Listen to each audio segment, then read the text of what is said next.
you all stand?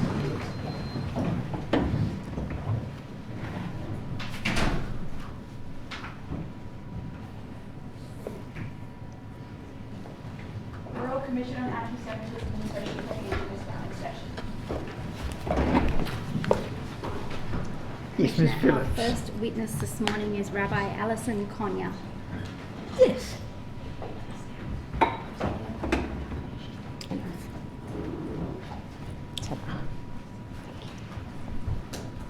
I swear by Almighty God that the evidence you shall give will be the truth, the whole truth, and nothing but the truth. I do.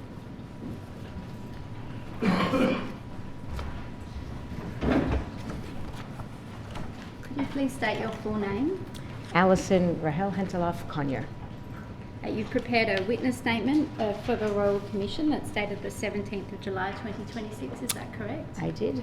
And you've identified, I think, an error in paragraph 32, as a result of which it will no longer form part of your evidence today. Save for that omission, is the statement true and correct to the best of your knowledge and belief? Yes.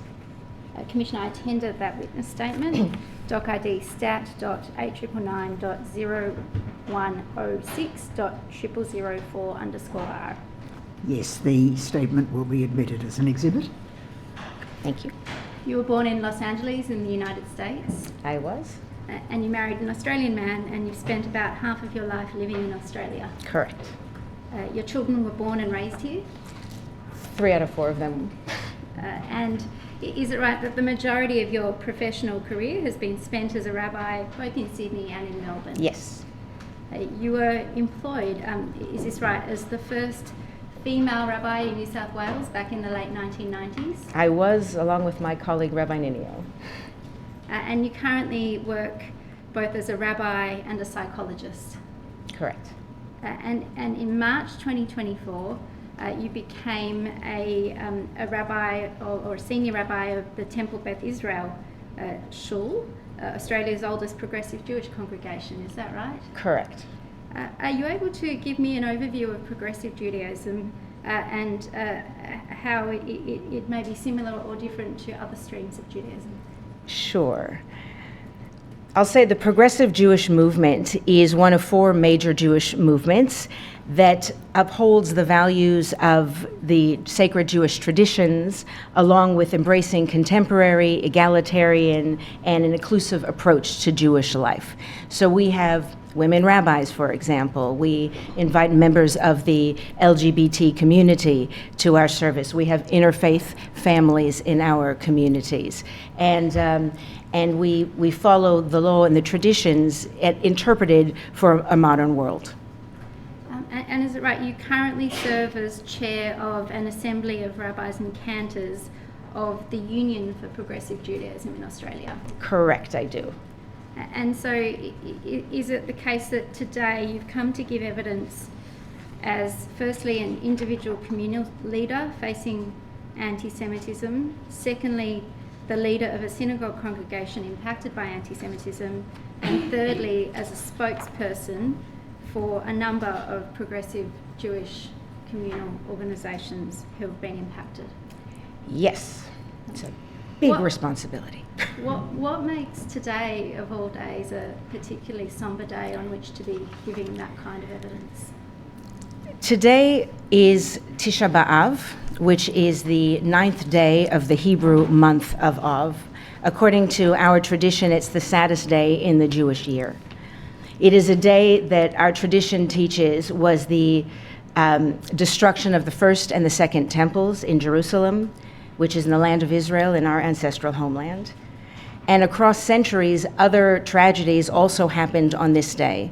The expulsion of the Jews from England in 1290, the expulsion of the Jews from Spain in 1492, the edict was signed on Tisha B'Av, and in 1942, on Tisha B'Av, was the first day that the mass deportations from the Warsaw Ghetto in Poland people were sent to Treblinka, an extermination camp. For more than 2 millennia, Jewish communities have endured the destruction of our sacred spaces, while Jews have been targeted, excluded, expelled, and slain. What our Jewish community is experiencing now, what we're talking about, is sadly nothing new. But today, I'm fasting, and I'm fasting along with many Jews from around Australia and the world, in mourning not just in persecution and loss of our past, but for the hatred and the violence that we feel today as a result of the most recent wave of anti-Semitism. And I hope, and I'm grateful that you're here listening to us, and I hope that this Royal Commission can help us transform this hatred and destruction into celebration of difference and social cohesion. Rabbi, you've just mentioned that the most recent wave of anti-Semitism. In your witness statement, you describe receiving, as rabbi, after the 7th of October 2023, daily accounts from congregants, friends and family members about the impacts for them of anti-Semitism. What did some of those people share with you? So I actually want to share some of the things that they said to me, but also something I've noticed, right? So there are three things that I noticed when I've been listening to what people have said and speaking to my colleagues and communities across our region.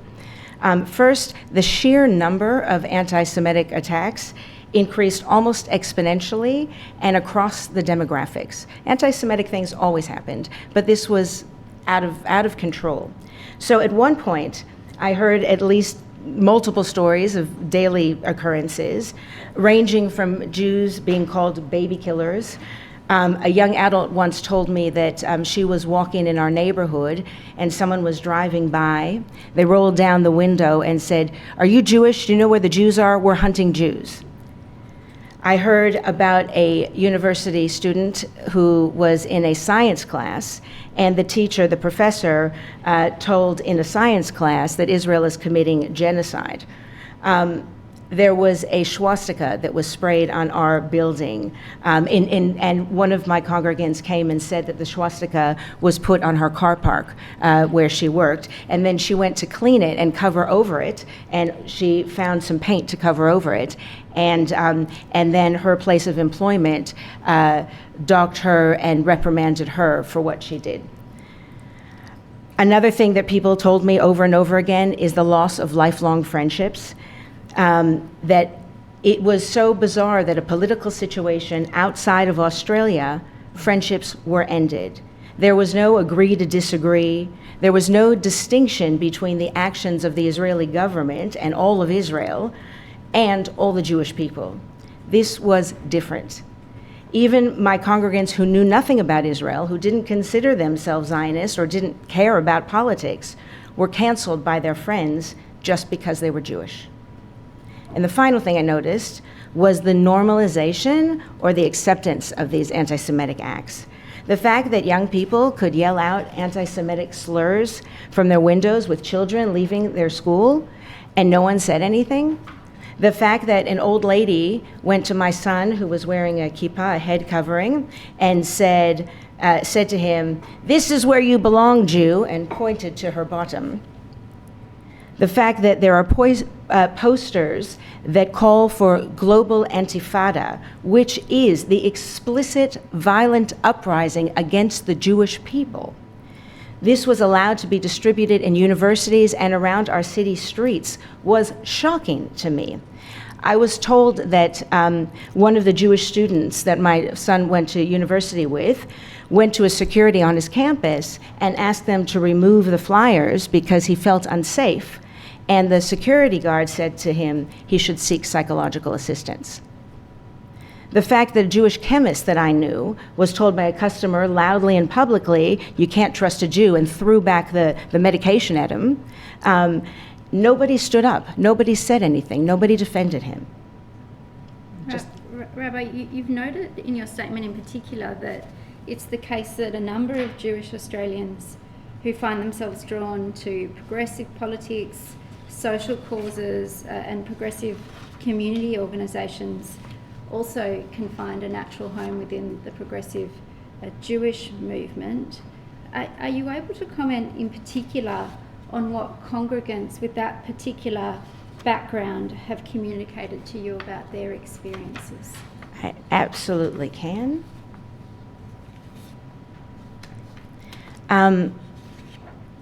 one of the things that I noticed, we are a progressively religious organization. So we have people across the political spectrum. But we do have a large number of people who are part of progressive circles. One of the two stories I want to just share with you. One, I can't find them in my notes. That's okay. Take your time. That's okay.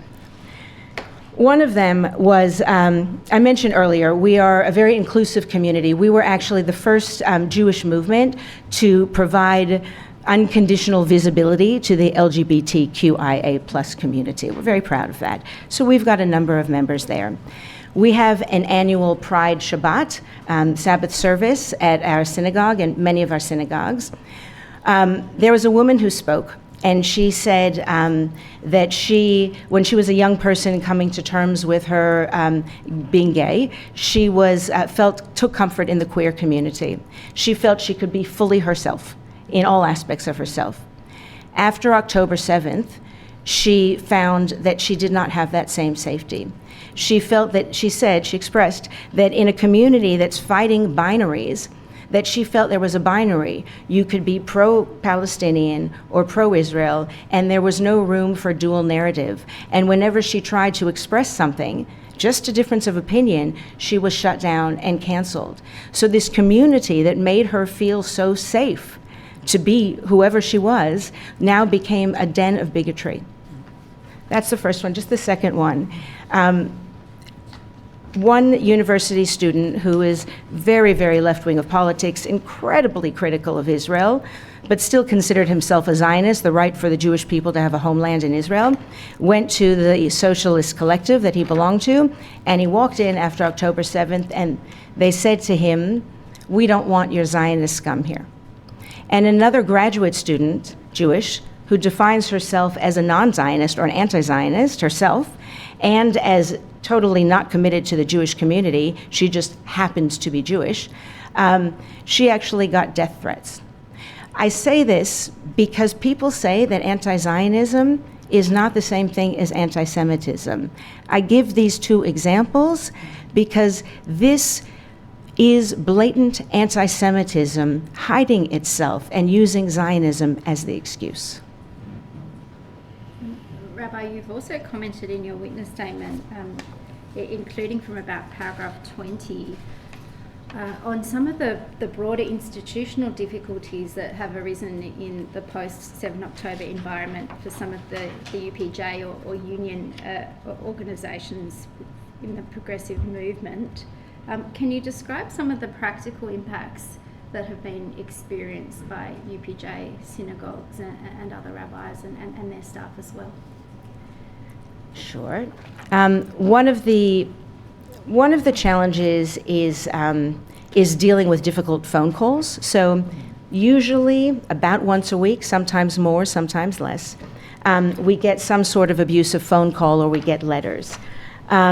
Recently, a couple weeks ago, one of our staff members received a call that was literally inquiring about the synagogue, what do you do, a normal call, and ended the call with, all Jews should be burned, and hung up.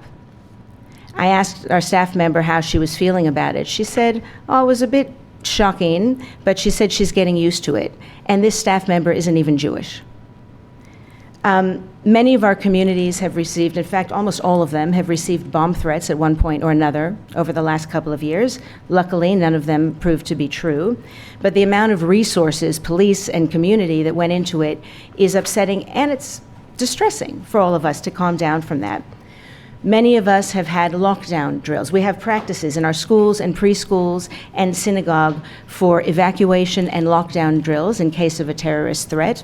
There have been at least 2 occasions that I can remember, maybe more, where our synagogue was in lockdown because another synagogue nearby was attacked. Once they said someone came with a gun. It turned out to be a toy gun, but we didn't know that at the time. But we all locked down, and to be able to hold the community, you don't want to frighten them and hold them, so we sing, that's what we do.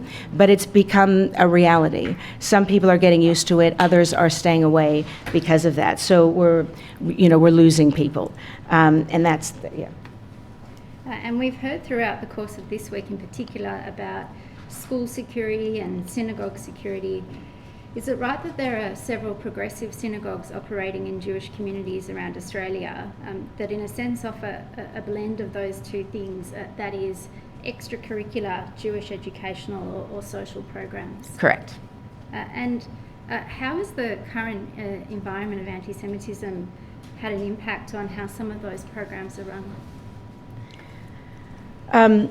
So a couple of things. One is that our extracurricular activity programs, some people are nervous because they see security guards. Some people feel comforted by it. Other people and families see it as a deterrent. They're worried for their children. How do you explain to a kid why you need a security guard, someone dressed like that, but yet you're still safe? It's a difficult path to cross. Our preschools, we have 3 synagogues that have preschools on their premises. There has been up to a 25% decline in people that are choosing to go to the preschools, which is causing one of the preschools the possibility of closure, and another one is possibly considering relocating. So that is it's a huge impact. And Rabbi, those preschools, are they open to both Jewish students and students from the broader community? They're absolutely open to everyone, yeah.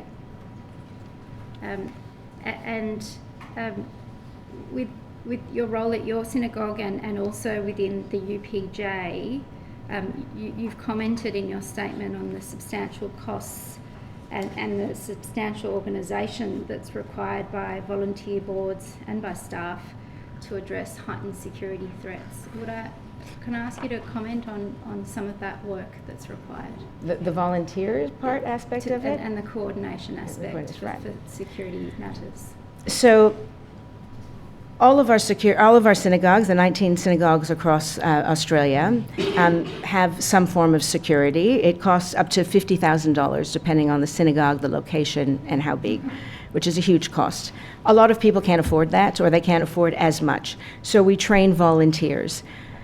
Some of our smaller communities don't have as many people to be volunteers. They're older community members, and it's a nerve-wracking. Some people after October 7th didn't want to do it. They felt more at risk to be a volunteer, and so the numbers that are wanting to step up are lessening, which is putting a greater burden on those that are volunteering to be able to do that. And one of our programs at my synagogue, we run a program for the homeless and the disadvantaged in our neighborhood, and we used to have so many volunteers that came and did everything, and after October 7th, unfortunately we didn't get a security grant for that, which was upsetting, and so some of our volunteers didn't feel safe, and so they left. We're still doing the program, but it's just placing a greater burden on those that are choosing to stay and serve the broader Australian community. When you talk of volunteers doing security work, are these volunteers doing it through CSG or separately, simply for your synagogue?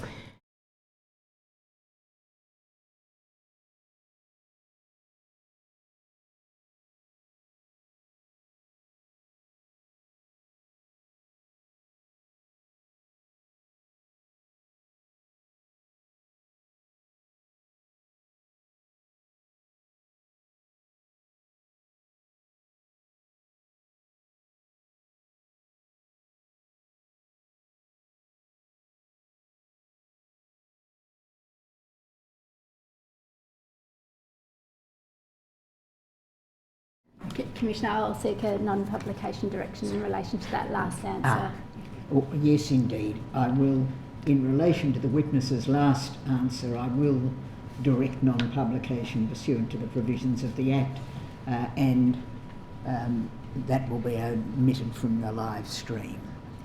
Thank you, Commissioner. Rabbi, you've just touched on it in an answer you've just given, and you've also referred to it in your witness statement, that there are some particular challenges that progressive communities and synagogues can face when trying to access some of the government funding packages that have been made available to contribute to Jewish communal security needs.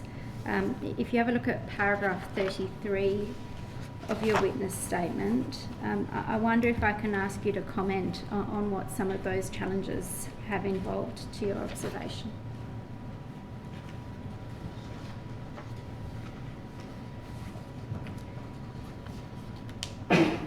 So, to apply for grants is an onerous process. I think one of the witnesses spoke about it yesterday as well. Some people that have many volunteers and lots of time, and people that are capable of writing and understanding in a way, have no problem writing the grants. Other communities with a largely older population or people who don't understand and don't have anyone to navigate them through the grant process have missed out. So we have had communities that have missed out on the grants simply because they're struggling to understand it or know what to do or have someone to write it for them, and we're limited in volunteers. So that's one thing. The second thing is that the grants that have been provided are obviously limited, and some of them have ran out already. Some of them are about to run out. And I know one of our communities in Australia has made that, because they don't have enough money for security, have closed having in-person Sabbath services. And they're only doing it online, so it's back to COVID again. And other communities are having to decide what programs or events they can do based on the amount of money that they have to provide for security. And so they're canceling some things because they can't do everything.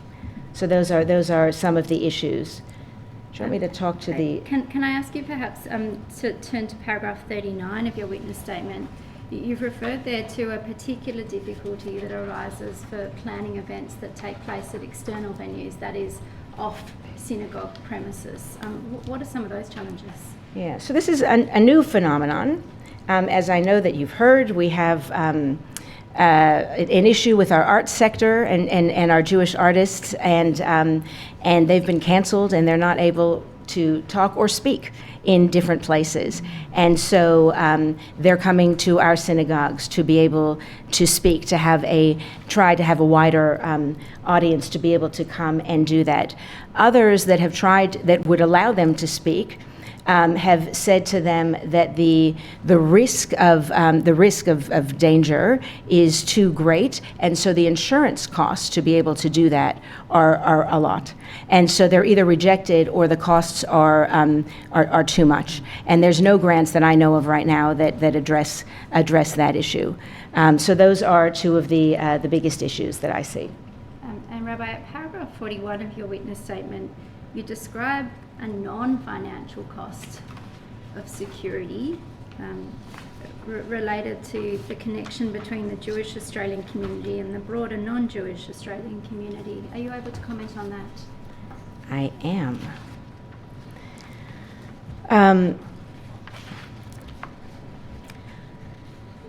One of our biggest challenges, because of everything that's going on, and this is the non-financial cost, is the loss and pride in one's Jewish identity for younger people who are growing up and learning about what does it mean to be a Jewish Australian in this climate.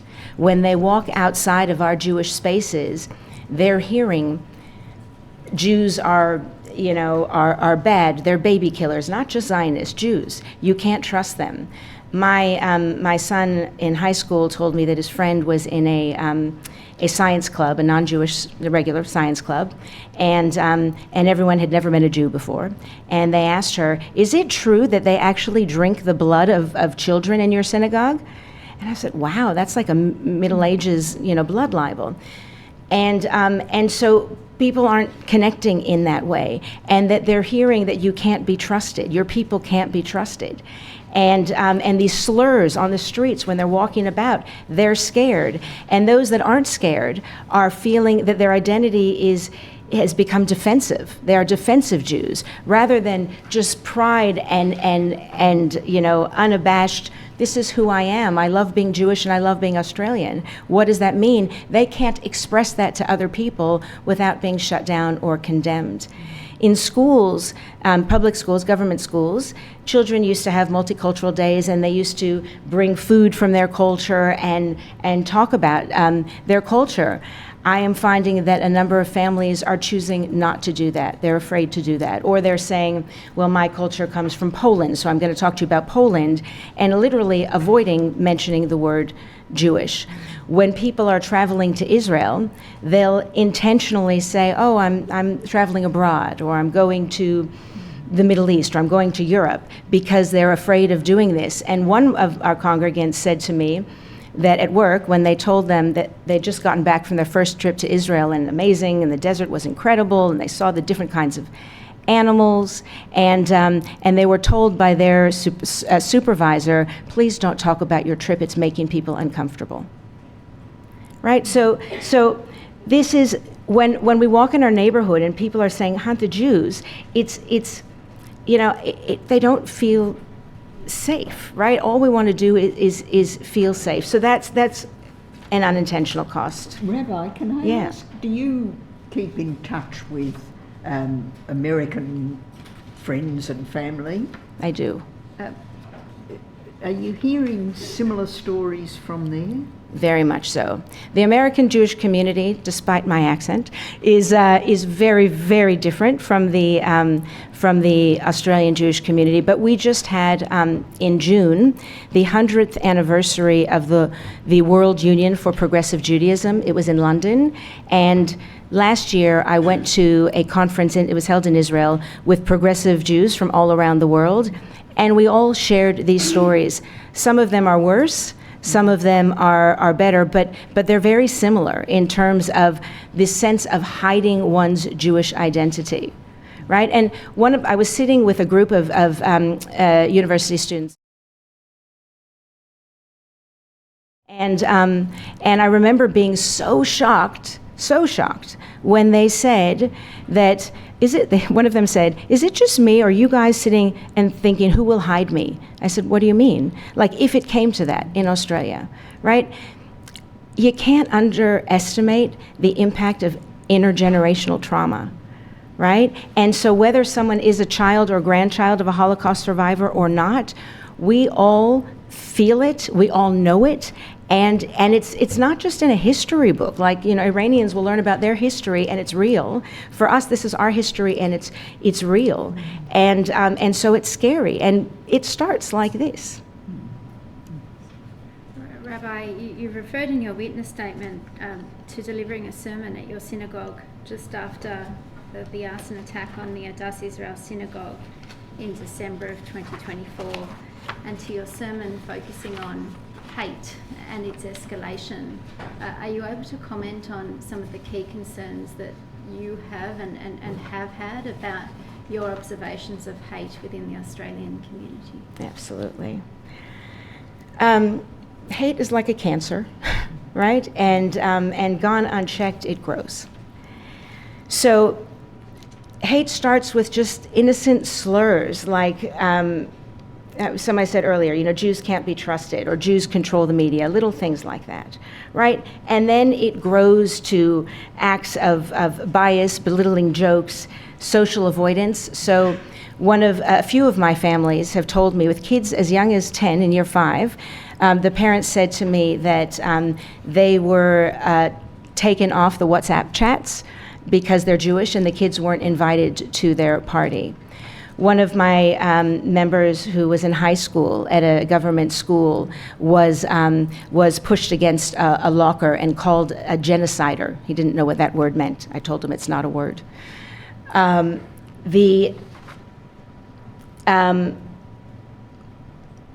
of the things that really struck me was during the time of the hostages, and I was at a rally trying to get the hostages back, and across a poster with children was written "baby killers," and I was so shocked by it, and the dehumanization of the innocent Israeli child. It's why is it not that we can feel compassion for innocent Palestinian children and innocent Israeli children? Why is one life and one people more valuable than another? In 2024, there was a special report put out against violence against women and girls. I don't know if you remember that.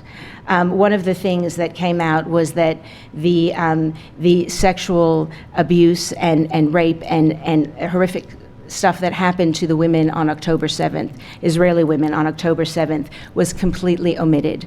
This gave rise to a movement called Me Too, Unless You're a Jew. At that movement, there was a woman speaking about a friend of hers who was a victim on October 7th.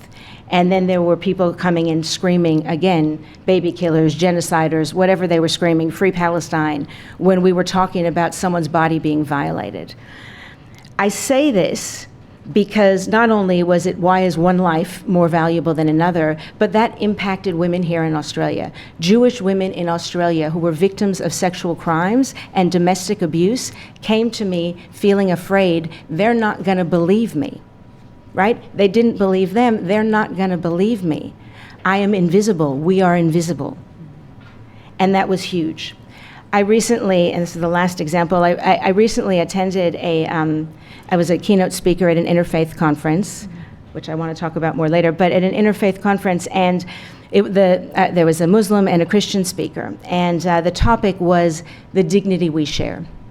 And in my presentation, I asked, can you give examples where dignity has been violated in society? And we talked about racism, we talked about homelessness, and many different things. And one person said, Iran, Gaza. And I responded, absolutely, Iran, Gaza, Israel, and moved on. The fact that the people in Israel are feeling shocked, traumatized, hurt, abused, the amount of emotional stuff that is happening and people in hospitals higher than it's ever happened before. Why is the devastation that is happening to one people less important than another? It doesn't discount what's happening to innocent people in other countries, but Israel is erased. It tells us it doesn't matter. And so when people talk about anti-Zionism and it's different, it's not anti-Semitism, I say, what other country, when you don't agree with what's happening in Australia, are we going to say Australia shouldn't exist? Give it back to the First Nations people? Are we going to say that in Russia shouldn't exist? China shouldn't exist? No, right? This is anti-Semitism, and it's hugely problematic, and it deals with the dehumanization. Can I ask, Rabbi, do your congregants, as far as you're aware, see people who are very active in support of the Palestinian cause as necessarily hostile to the idea of the existence of Israel? So allow me to say this. There are many, many, many Jews and non-Jews who are absolutely sympathetic to Palestinians and the plight, and sympathetic to Israel and Israelis and their plight. It's not, I just say, reject the binaries. It's not pro-Israel or pro-Palestinian. The difference comes, right? So you can be critical of the Israeli government as you can be of any other government. But one of our core values in our movement and across the Jewish world, those that are speaking on behalf of us, we are proudly Zionists, which means our definition is that we believe that the Jewish people have a right to self-determination in our ancestral homeland in Israel. That's what we mean. Criticize away anything you want. And there are plenty of Zionists, passionate Zionists, who are so critical of Israel. But it doesn't mean that Israel or Israelis should not exist and don't deserve help. Rabbi, you mentioned interfaith and interfaith initiatives and a recent conference in the interfaith sector that you attended. Can I ask you this? Are there things at the moment that are troubling you about interfaith engagement, and also are there things currently in the interfaith sector that give you hope? So I used to be really involved in Jewish Muslim dialogue and Israeli-Palestinian dialogue hugely. I believe we need to talk to each other, understand a different narrative. We may or may not agree, but it opens up our minds, right? I think that the breakdown of of the JCMA, the Jewish Christian Muslim Association, and the Building Bridges program for schools, where children from Jewish schools and Christian schools and Muslim schools would actually go to each other's spaces and talk, it stopped to exist. I think actually in some areas it's starting up, or a version of it is finally starting up again. But as a result, when you don't have access to another, all these things that you're hearing, all these slurs and stereotypes and fake news become your reality. And so by not having more interfaith and intercultural dialogue, we remove the opportunity to humanize the other. Doesn't mean to agree.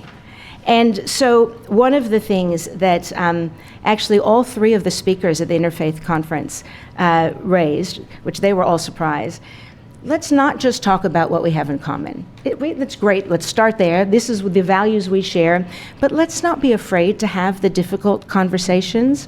One of my colleagues who is actively involved in Jewish-Palestinian dialogue right now says, I love this, he said, I don't invite you to come to a safe space. It's not a safe space. You're going to be really uncomfortable.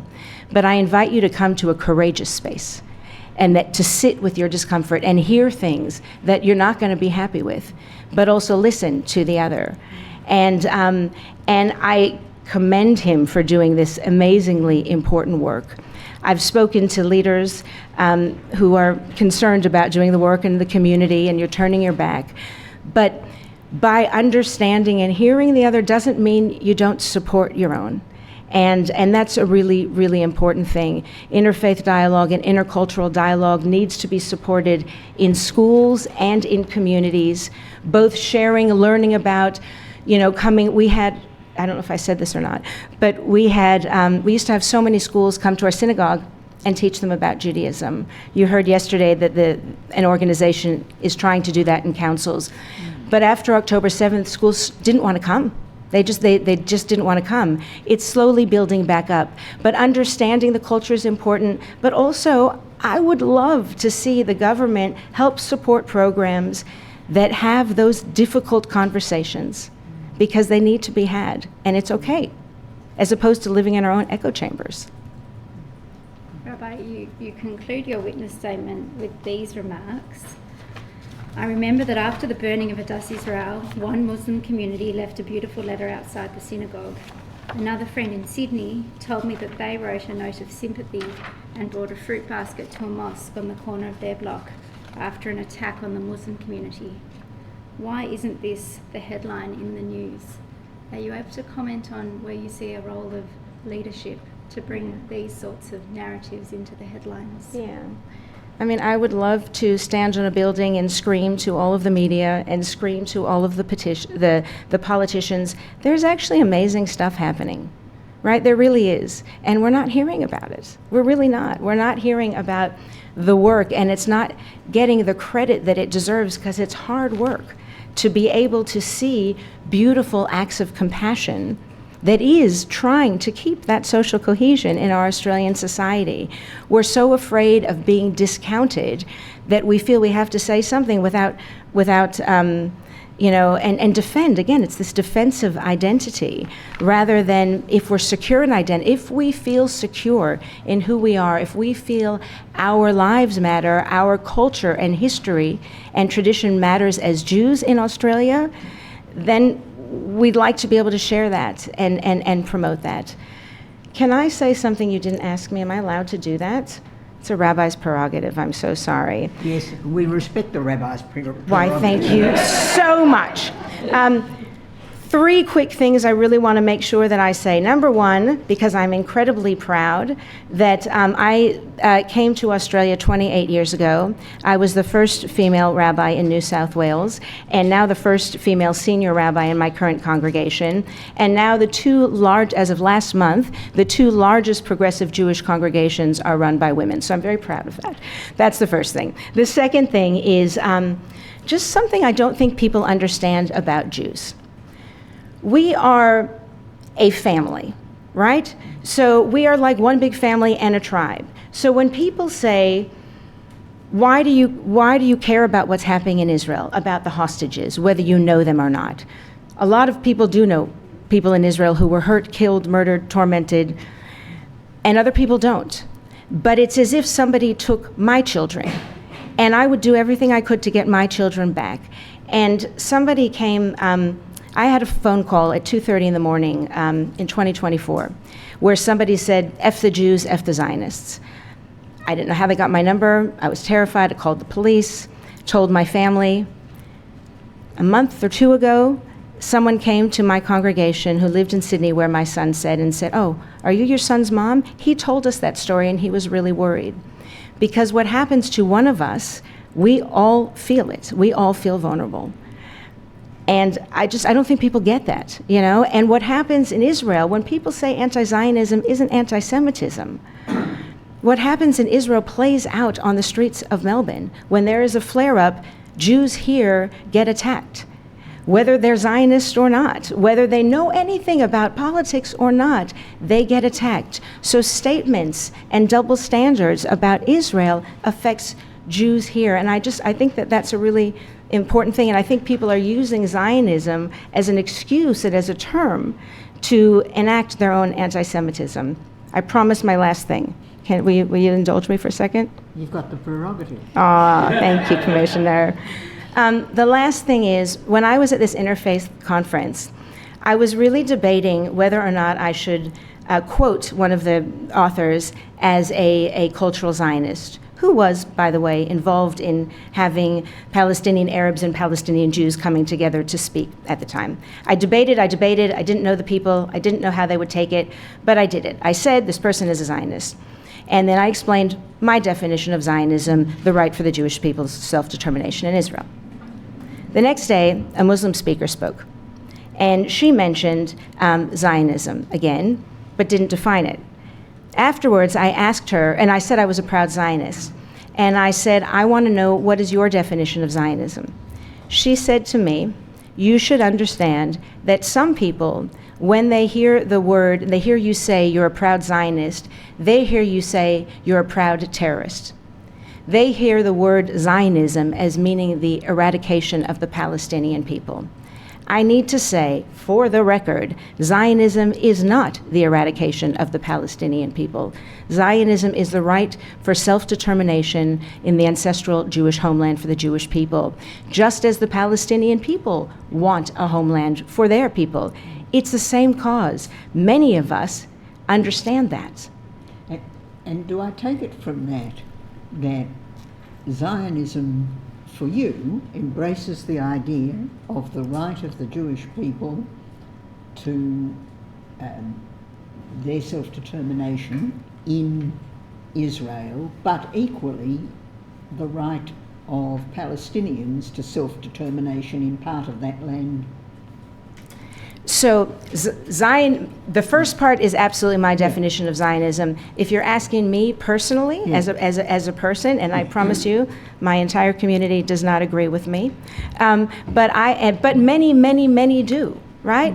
Absolutely, we believe, and our movement actually talks about a two-state solution, where we all have a right for self-determination. We understand the need of not being recognized by anybody and a place to govern ourselves. We get it, and our movement in Israel and here in Australia as a whole fight and support that. But we're not given that space in the pro-Israel or pro-Palestine. We can't go both. I understand. Thank you. Thank you, Commissioner. I have no further questions. Yeah, Would you permit me to ask 1.5 questions of this witness? I will permit you to ask 1.5. Thank you. I represent the 7 mainstream Jewish communal bodies. You've spoken today about the impacts and events of anti-Semitism. But I want to ask you about this. Can you share with us examples where non-Jewish Australians have reached out to Jewish people to express empathy, sympathy and support? And if so, this is the second half, what is the impact of those acts of decency and kindness? So one example is a personal one. I'm wearing a kippah. That's not so common for women to do. But I was wearing it out and about in the streets, I don't know how long ago, and someone came up to me, random person came up to me, said, I'm not Jewish, but I just want you to know what's happening to your people is terrible. And I really, really appreciated that because I don't hear that enough. So that was a really, really nice thing to do. We regularly do an interfaith Sabbath service, and I also participate in interfaith actions of activities that support our values. And so when we were at an interfaith service, again, people came and showed support and apology for what is befalling our community. After Bondi, synagogues, as you probably have heard, around the country received flowers and notes and food, which was lovely, though it did make me think of the book Everybody Loves Dead Jews. Which you should read, by the way. It's an interesting book, and you are more than welcome to come to our congregation. We have great music, but people are now coming, and even at the Interfaith Conference, they said to me, "Can I come? I didn't know we were invited. We would love to come and see what you do." Because of the security, because of all of these things, people think we have secret Jewish business. We don't, really. Please, we would love for our doors to be open and everyone to come, but they are reaching out and sharing their support, and we do appreciate that. Thank you for asking. Mr. Zwire, I considered that only one question. Well, it was the second half I was encouraging, which is the impact. Oh, the impact. Sorry. The impact is making us feel that we are not demonized, that we are part of Australian society. We are a valuable, respected, and equal part of Australian society. That's the impact. Thank you for asking. Nothing arising? No, Commissioner. Thank you very much, Thank Rabbi. you. I You are appreciate it. excused. Love to see you at shul. Thank you. Commissioner, our next witness is Lesli Berger. Yes.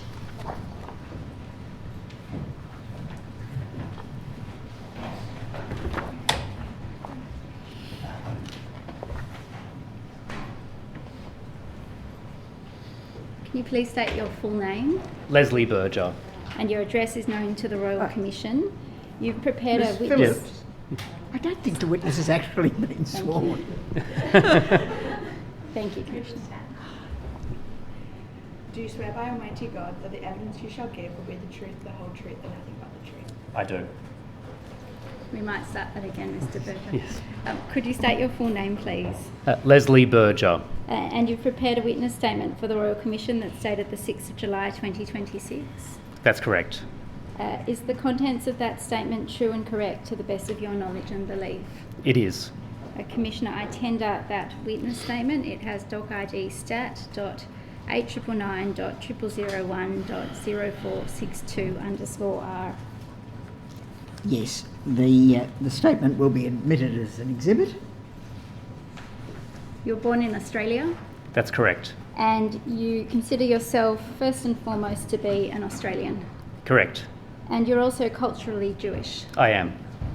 You attended an Anglican school and most of your friends growing up were not Jewish people, is that right? That is correct. And your paternal grandmother and your paternal grandfather were both Holocaust survivors. That is correct. And both experienced the conditions in concentration camps throughout World War II. That's right. And is it right that after those grandparents were liberated, they moved to Israel for a few years before settling in Australia? That is correct. And you've referred in your witness statement to growing up hearing your grandparents' accounts of their experiences in the Holocaust and finding what they told you difficult to comprehend and foreign to your experience in Australia. Is that right? That is correct. Can I invite you to comment on what your grandparents told you and how that sat with your experiences in this country? So my grandparents, particularly when I was very little, they were reluctant to tell me about some of their experiences.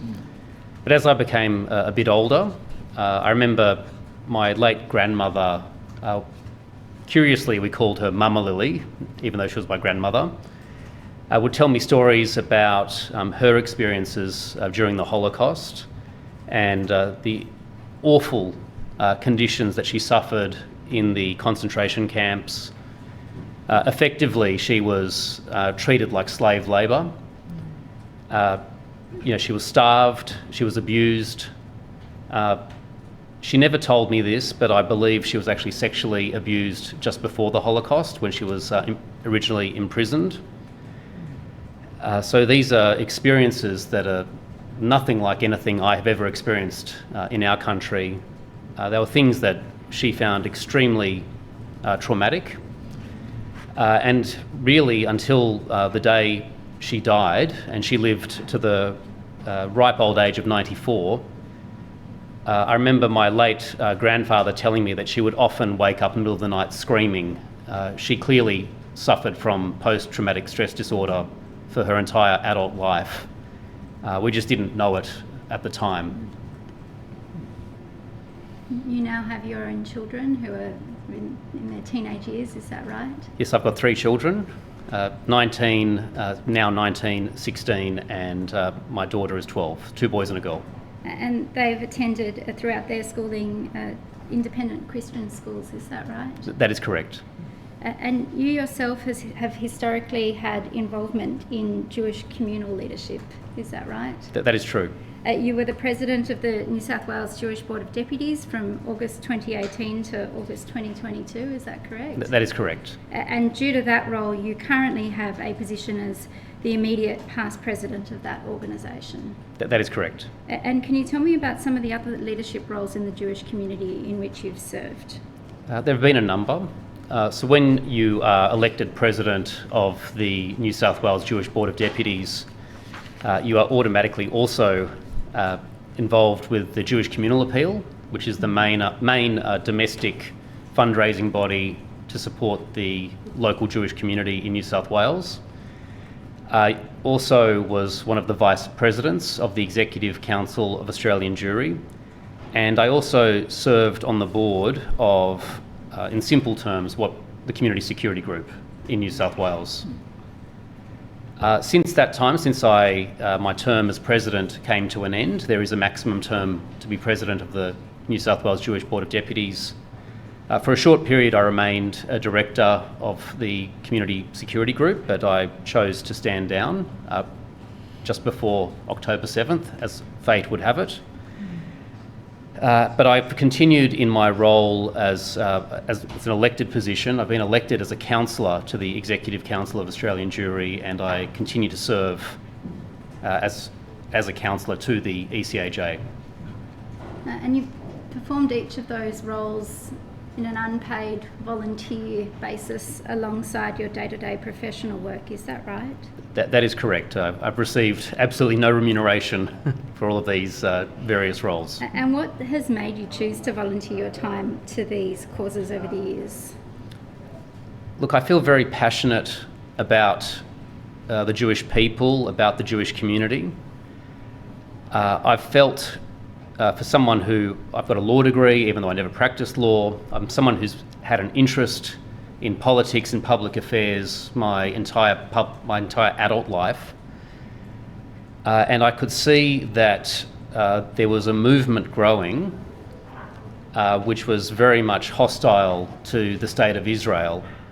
And I knew that there was the potential for that movement to either directly or even indirectly lead to a situation where there'd be very significant hostility to the Jewish community in Australia. And as a result of that, I decided to get involved with the Jewish Board of Deputies in a relatively minor role. I never ever had any aspirations to be president of the Jewish Board of Deputies. Quite frankly, it's a lot of work, it's unpaid work, it takes time away from the family. But having served in that role, I've got absolutely no regrets. I feel like I made a very significant contribution. I didn't sleep a lot for about 5 years. Had to deal with the trauma of COVID and help shepherd the Jewish community through that period in New South Wales. And of course, as fate would also have it, I missed October 7th and what has happened since then. Can I just ask you perceived the development of a degree of hostility towards Israel before October the 7th, 2023? There was, and you could see it in certain political movements. There was this unhealthy obsession with what was happening in the Middle East, what was happening between the Palestinians and the Israelis. I could see that happening, and it's a global phenomenon. It's not just an Australian phenomenon. Roughly when do you date the commencement of that, if you're able to say? Look, it's not one particular day. This has been something that has been brewing for decades. Yeah.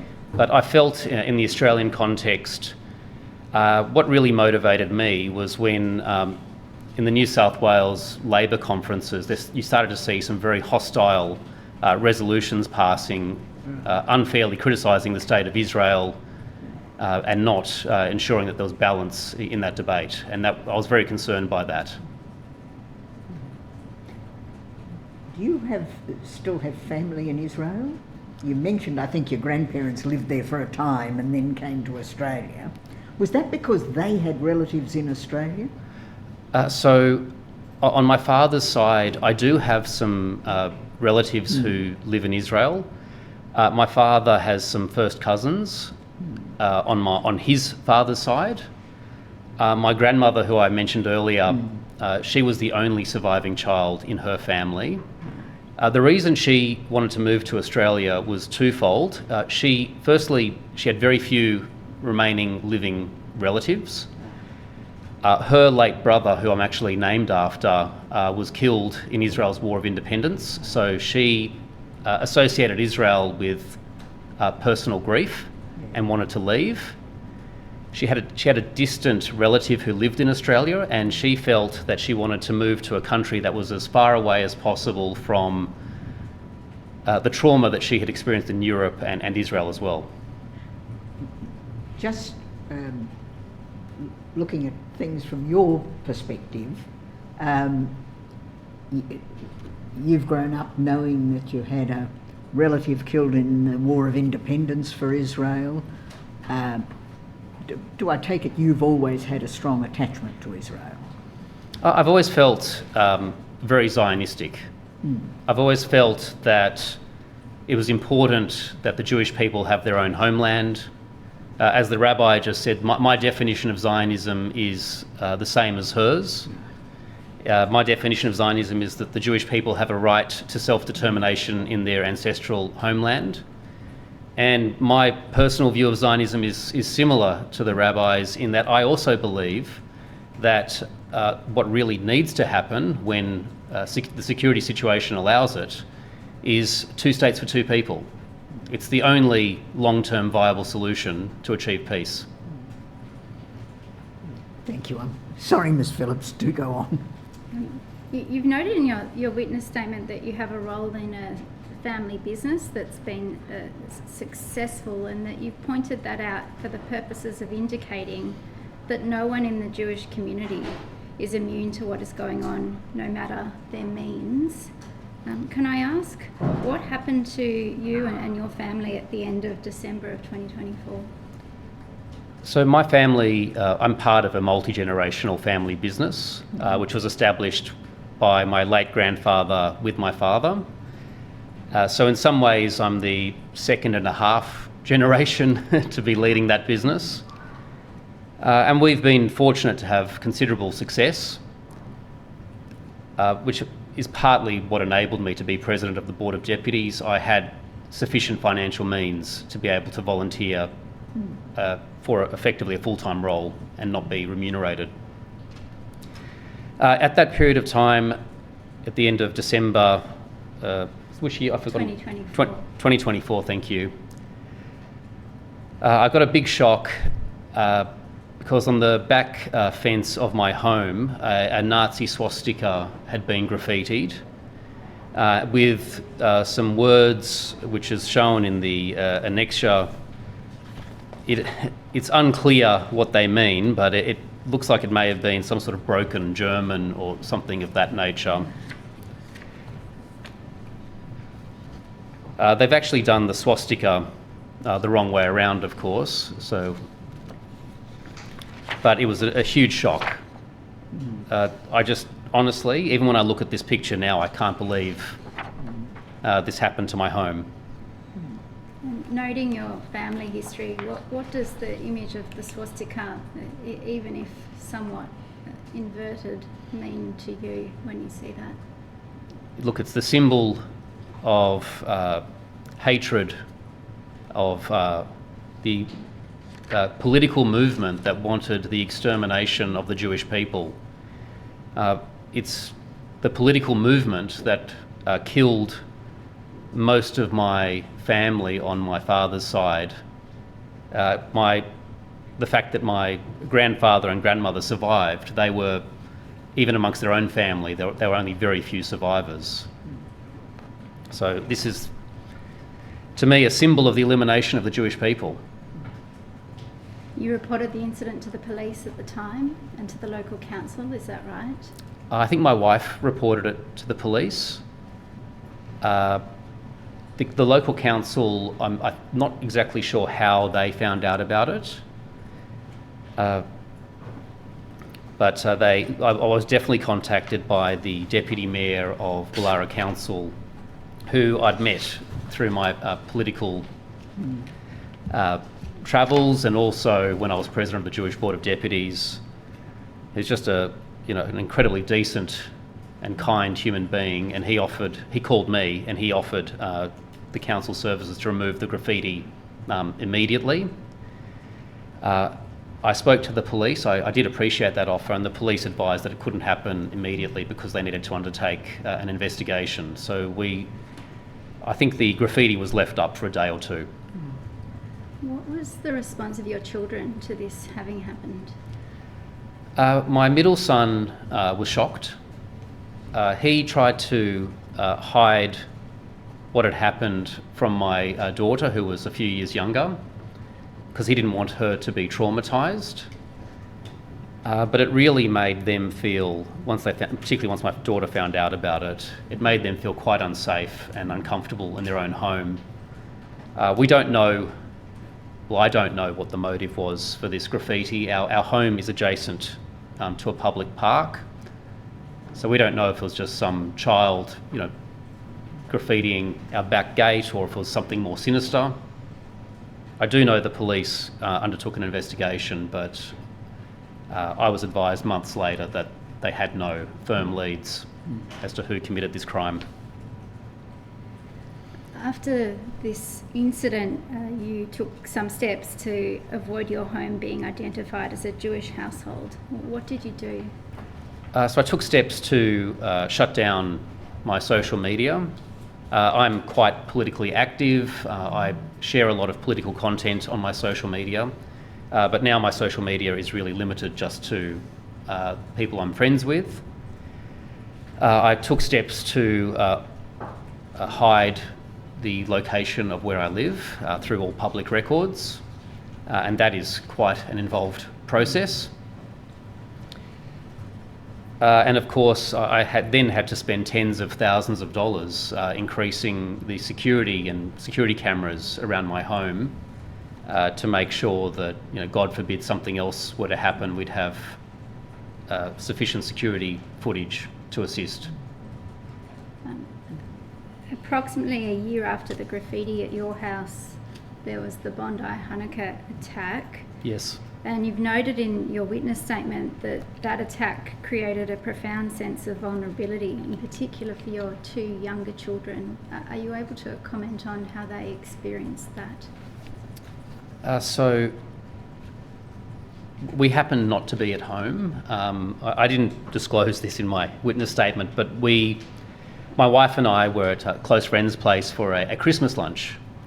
And as we were leaving that, we're actually heading to my mother-in-law's home to catch up with a group of her friends for a Christmas get-together because my mother-in-law is not Jewish. And so we just arrived at my mother-in-law's home, and it was a surreal experience. We'd literally been in an Uber driving along Bondi Road, and we saw, must have been 8 or 10 police cars screaming down Bondi Road, literally flying, and my wife was like, "Oh my God, what's going on?" And I said, there is the Hanukkah event in Bondi, but I said, surely it's not to do with that. And then I thought, wait a minute, maybe it is. And then all of the social media posts started coming through, the WhatsApp messages, the speculation, the fear, but it became clear that there had been an attack very quickly by the time we'd arrived at my mother-in-law's. So I, of course, was going into like political community mode, going, what is going on here? What does this all mean for the Jewish community? My wife was speaking to my children, and unbeknownst to me, my children had found out about it through a combination of social media and WhatsApp, and they were terrified. It was only my middle son and my daughter who were at home. My eldest son himself was in the Bondi area. He was actually attending a Christmas carols for his best friend's family. So I was reasonably confident that he was safe, notwithstanding his proximity to the attack. But I was getting nervous when, for over an hour, I couldn't get hold of him. But of course, thank God he was safe. But my two younger children were home alone, and they completely panicked. They were terrified. They felt that our home had previously been targeted, and my middle son called his best friend because he was so terrified. He didn't feel, sorry.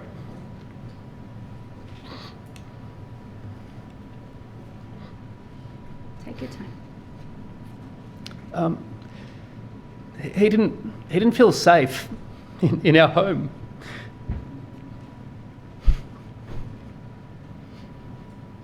Would you like a break?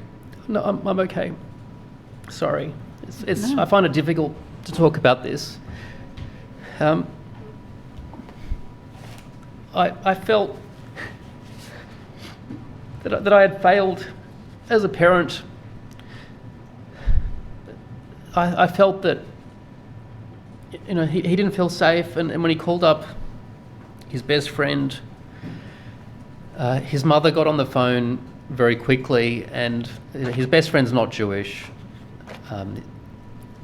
and he told his friend that he didn't feel safe, and his mother, to her great credit, and I'll be eternally grateful, she got in the car straight away and came and picked up my son and daughter and took them back to her home, because they didn't feel that they were safe in our home.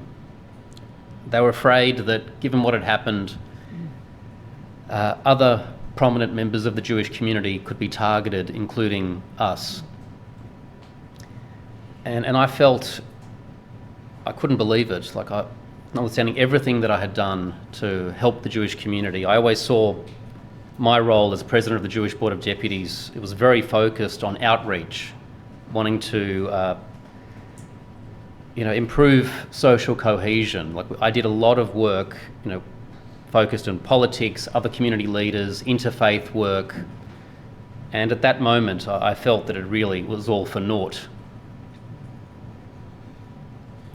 And has the incident that occurred at your home, and then how that continued to impact the family in the wake of the Bondi Hanukkah attack, caused you to reflect on some of the challenges for those more broadly who might choose to assume leadership roles in the Jewish community? Look, it's a very serious challenge. I'm aware, and some of it is very public, that certain leaders of the Jewish community are threatened, and that certain leaders, their home or former home, have been targeted with physical attacks, firebombing, etc. There are constant threats being made against prominent members of the Jewish community. So it is a huge impediment, huge disincentive if anyone wishes to stand up and be a leader of the Jewish community. I knew when I chose to run for election as president of the Jewish Board of Deputies that there was a potential risk, but the threat environment was significantly lower than it is now. And just can I say politically, one of the ways that you can destroy a community, and there are a number of ways to destroy a community, but one of them is to target the leadership. It's to make the environment so hostile and make it so unpleasant for political leaders to be willing to serve. That is one of the ways to destroy a community, and we're seeing that happen in Australia today. You've ended your witness statement with the heading, "Why this matters," and you've included this comment under that heading. While public discussion of anti-Semitism often focuses on physical attacks or large-scale incidents, I believe it is important for the Royal Commission to understand the psychological and social impact anti-Semitic incidents have on families, even when they are not the direct victims of violence. Would you like to comment further on that observation that you've made in that part of your statement? Yeah, look, unfortunately, in the case of my family, because of what happened to our family home, it has definitely left us more vulnerable. It has meant that as other high-profile anti-Semitic attacks have happened, we have felt it more keenly. I think it is fair to say, and I've got a very broad network of Jewish friends, that particularly post October 7th and then even more keenly post December 14th, that the entire Jewish community has been traumatised. There has been a profound psychological effect on the entire community, and that means the community needs a lot of support. It needs a lot of psychological support, needs a lot of, unfortunately, a significant increase in security. And it's made it far more challenging to be openly Jewish in Australia now than it was a few years ago. Got no further questions, Commissioner. Mr. Zwire, I'll give you a half question.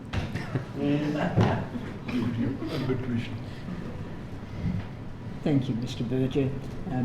You are now excused. Thank you. And it's a very convenient time for the morning adjournment.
The Royal Commission is now in session. Commissioner, the next witness will be Jeremi Moule. Yes. Would you like to take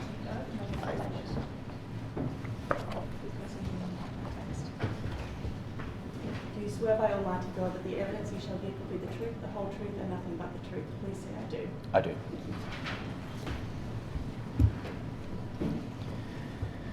Can you state your full name, please? Jeremi Moule. And your address is known to the Royal Commission. You hold the position of Secretary within the Victorian Department of Premier and Cabinet. That is correct. And you've prepared a witness statement to the Royal Commission dated the 7th of July 2026. Yes. Are the contents, I understand you've got a correction to make, a small correction to paragraph 11, which is that local and escalation help ought to say local escalation and help. Is that correct? That is correct. And with that correction, does the statement remain true and correct to the best of your knowledge and belief? Yes, it does. Commissioner, I tender that witness statement. It has doc ID DPC.0001.007.001. Yes, the statement will be admitted. In your witness statement to the Royal Commission, you've outlined some of the factors that the Department of Premier and Cabinet takes into account when determining whether to make grants or provide other financial support to security for communal organisations. Is that correct? That is correct.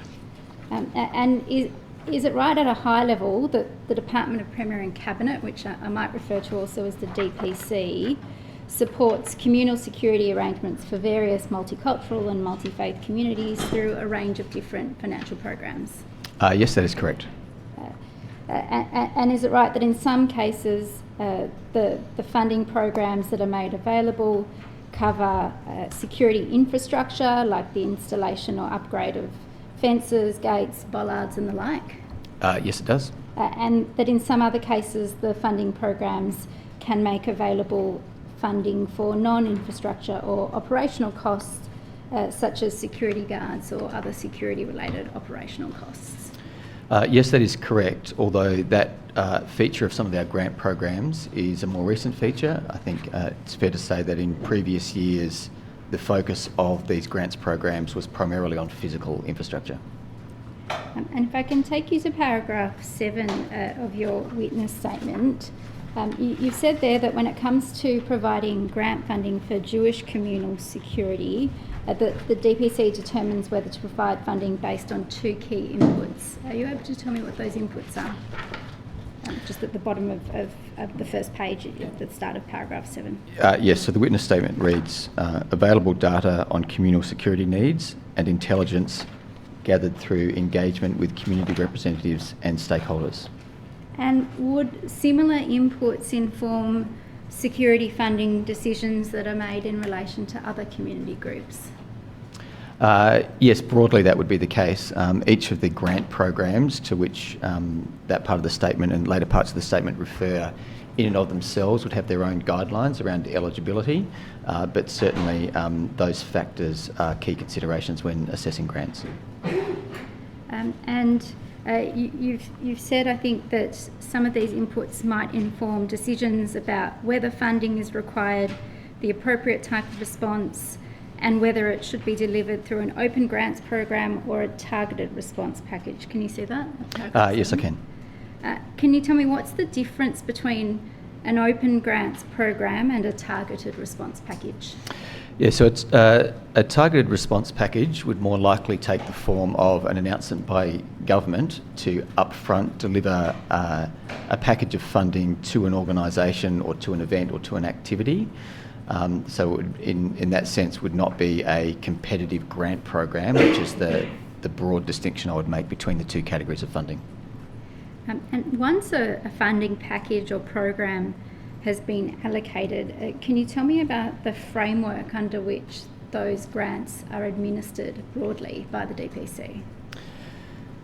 Yes, so for each of those grant programs, they would have their specific eligibility criteria that might go to things like the nature and type of organisation that's eligible, the purpose for which the funds could be used.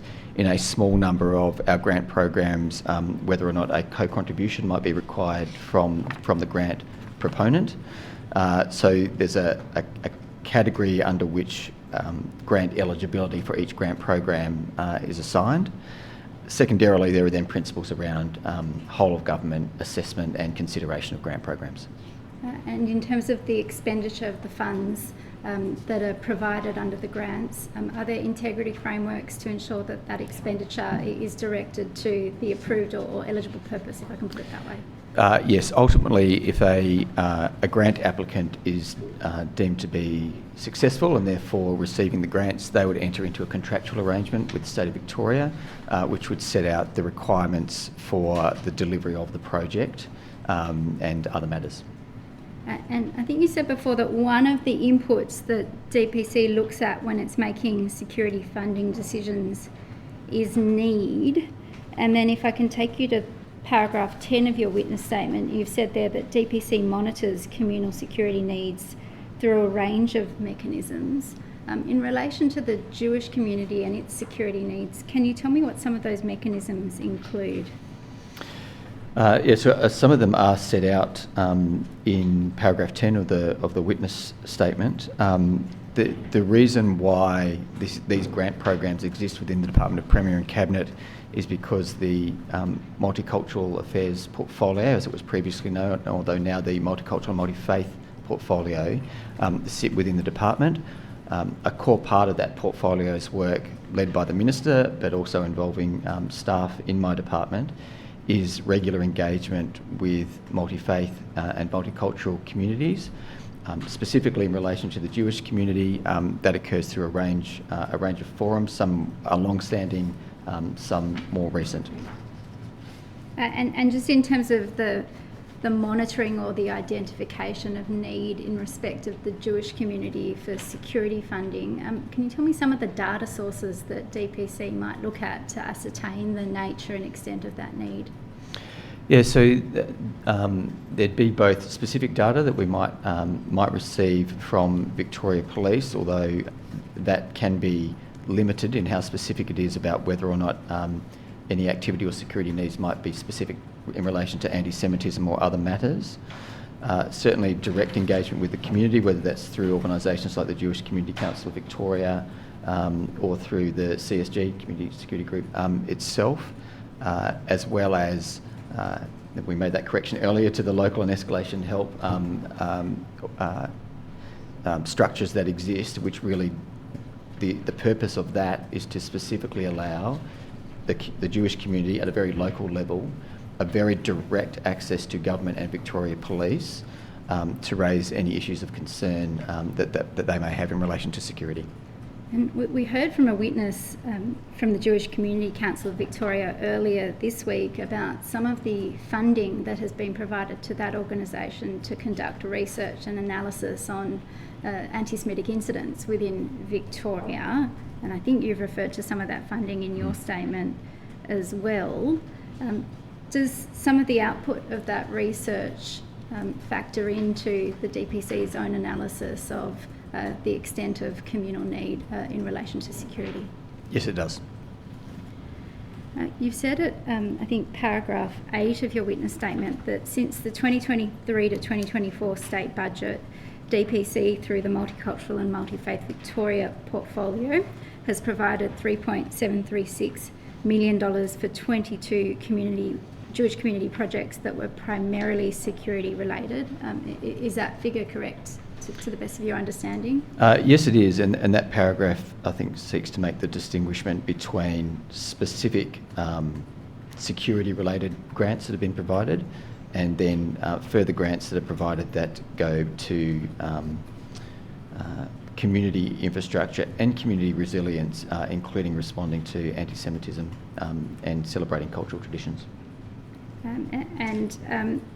In relation to the $3.736 million figure that you've given, that you've said is primarily related to security, Is it right that DPC has adopted a mixed approach to providing this funding, by which I mean that in some cases the funding has been provided under competitive grants processes open to all multicultural and multi-faith communities, whereas in other cases the grant funding might have been offered under some more targeted programs? That is correct.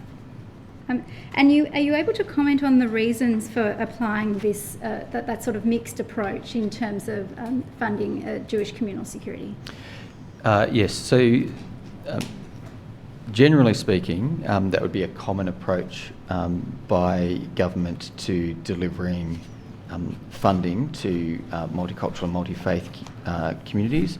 So you see that extended into the programs that are either specific in relation to the Jewish community or are accessible by the Jewish community as part of the broader multicultural, multi-faith programs that are provided. Another example that is set out in the witness statement is that from time to time the government of the day may make, whether they're election commitments or other commitments during the term of its government, to do specific things in response to requests that they may have received from the community. So in those circumstances, the outcome is a far more direct funding allocation. You mentioned earlier in your evidence the local escalation and help group, or known as with the acronym of LEA perhaps. Can you tell me about the DPC engagement with that group and how that information might provide an input for some of DPC's funding decisions? Yes, the specific example I would give is that immediately post the Bondi attack, there was quite a significant amount of direct engagement with both LEA and the Jewish community around areas of support that might be provided by the government.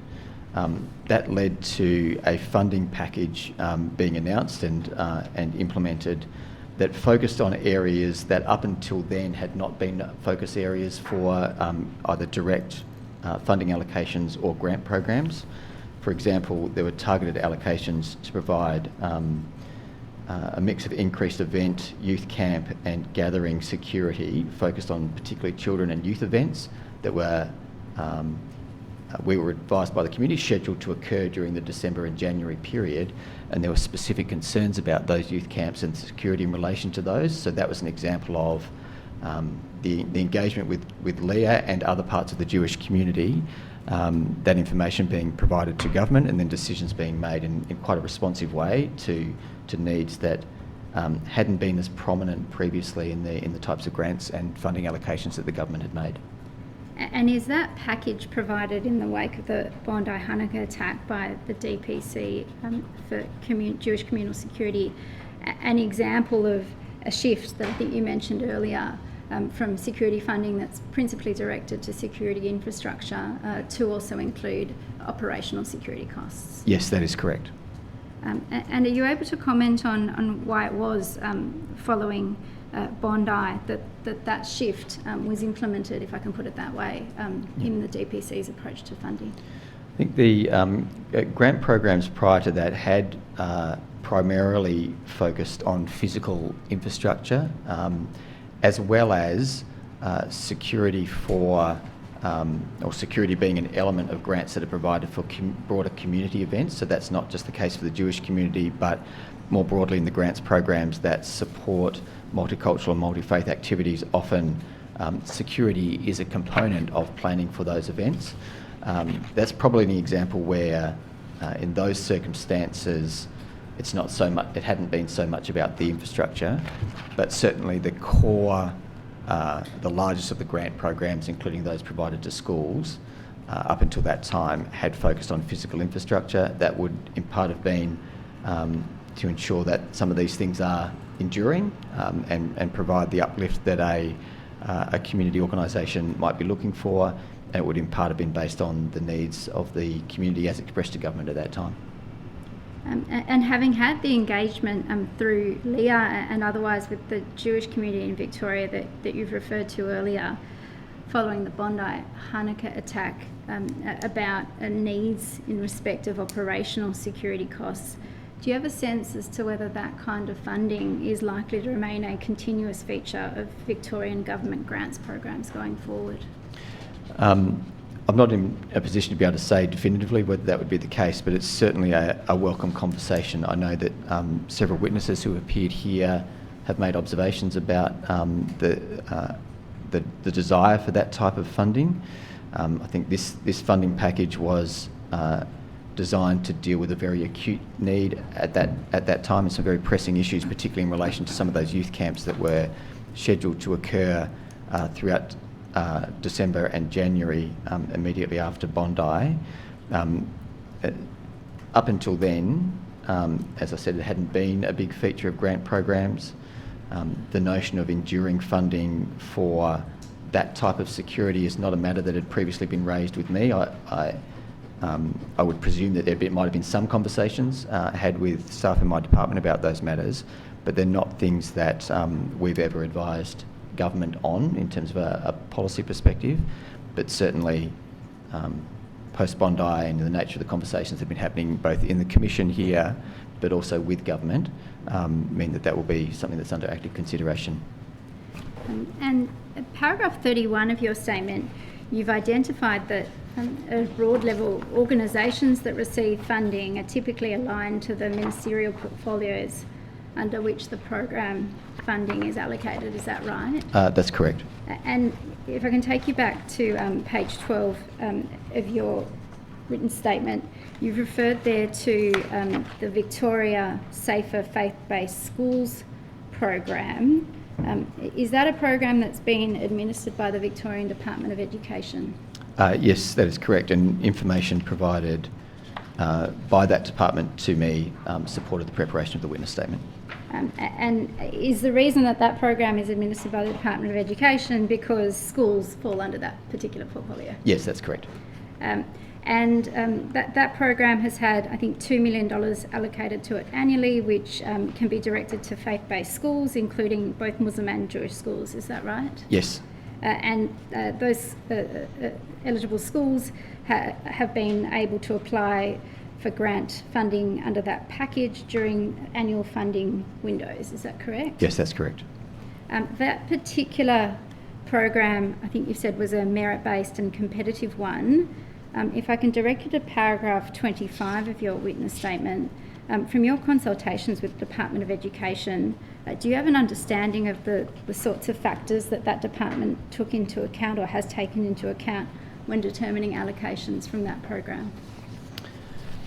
Not specifically. I think the grant program guidelines, which are, although this isn't enduring in that it's been operating annually since 23-24, the grant guidelines are updated each year, and they're in part they are updated because of feedback that's provided by the schools that participate in the grant funding application rounds.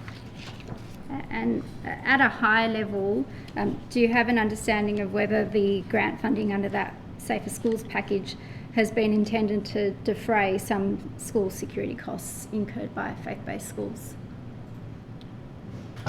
Yes, well, my understanding of the program is that it is specifically designed to support schools, Islamic and Jewish schools, in respect to security matters.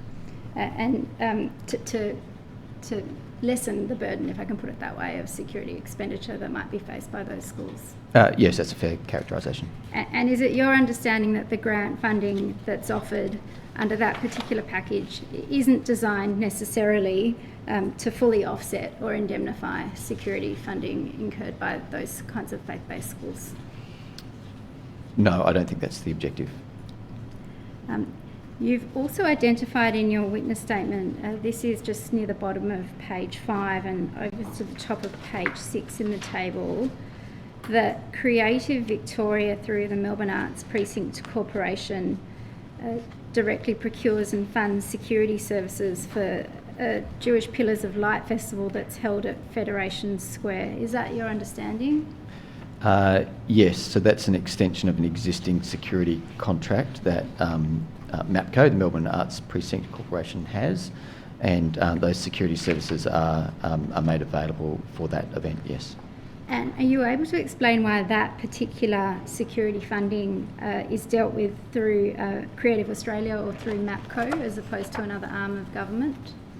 I think that relates to the fact that that precinct has an existing security contract for the multiple types of events, whether they are government-initiated or community-initiated events that happen in that precinct.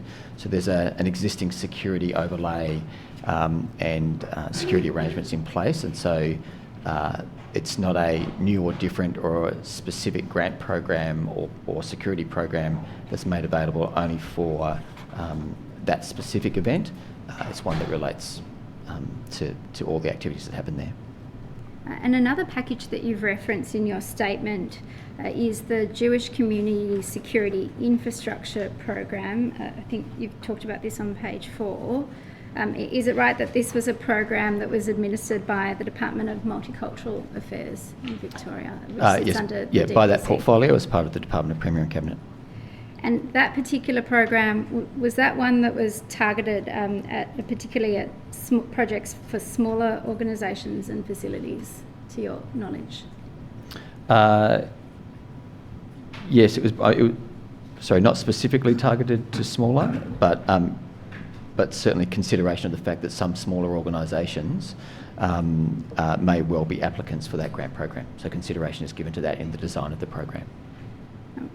Are you able to say whether, from the perspective of the Victorian government as a whole, it ultimately makes much difference whether security funding that's directed to a particular cause is administered through one particular government portfolio or another, as long as the security need itself is being appropriately considered and resourced? In the Victorian context, in the delineation of responsibilities at the moment, almost all of the security-related needs for multicultural and multi-faith organisations are provided through DPC, through that portfolio. The exceptions are the education program that you spoke about before, and I think sensibly that sits with the Education Department because it specifically deals with schools. And the other matter that I'm aware of that is not dealt with by the Victorian government relates to aged care, which is also referenced in the statement, where, as I understand it, there are some support provided by the Commonwealth government in that regard. They are responsible for aged care. And is that a deliberate policy decision, if I can ask it that way, that the Victorian government would not provide security funding in relation to Jewish aged care institutions in the state? I think that reflects the responsibility for that sector being the Commonwealth's responsibility, the responsibility for schools that operate within Victoria. State schools are exclusively the responsibility of the state. Independent schools are primarily funded by the Commonwealth, but the program that exists within the Department of Education is in addition to other funding that's provided by the Commonwealth and the state to those schools.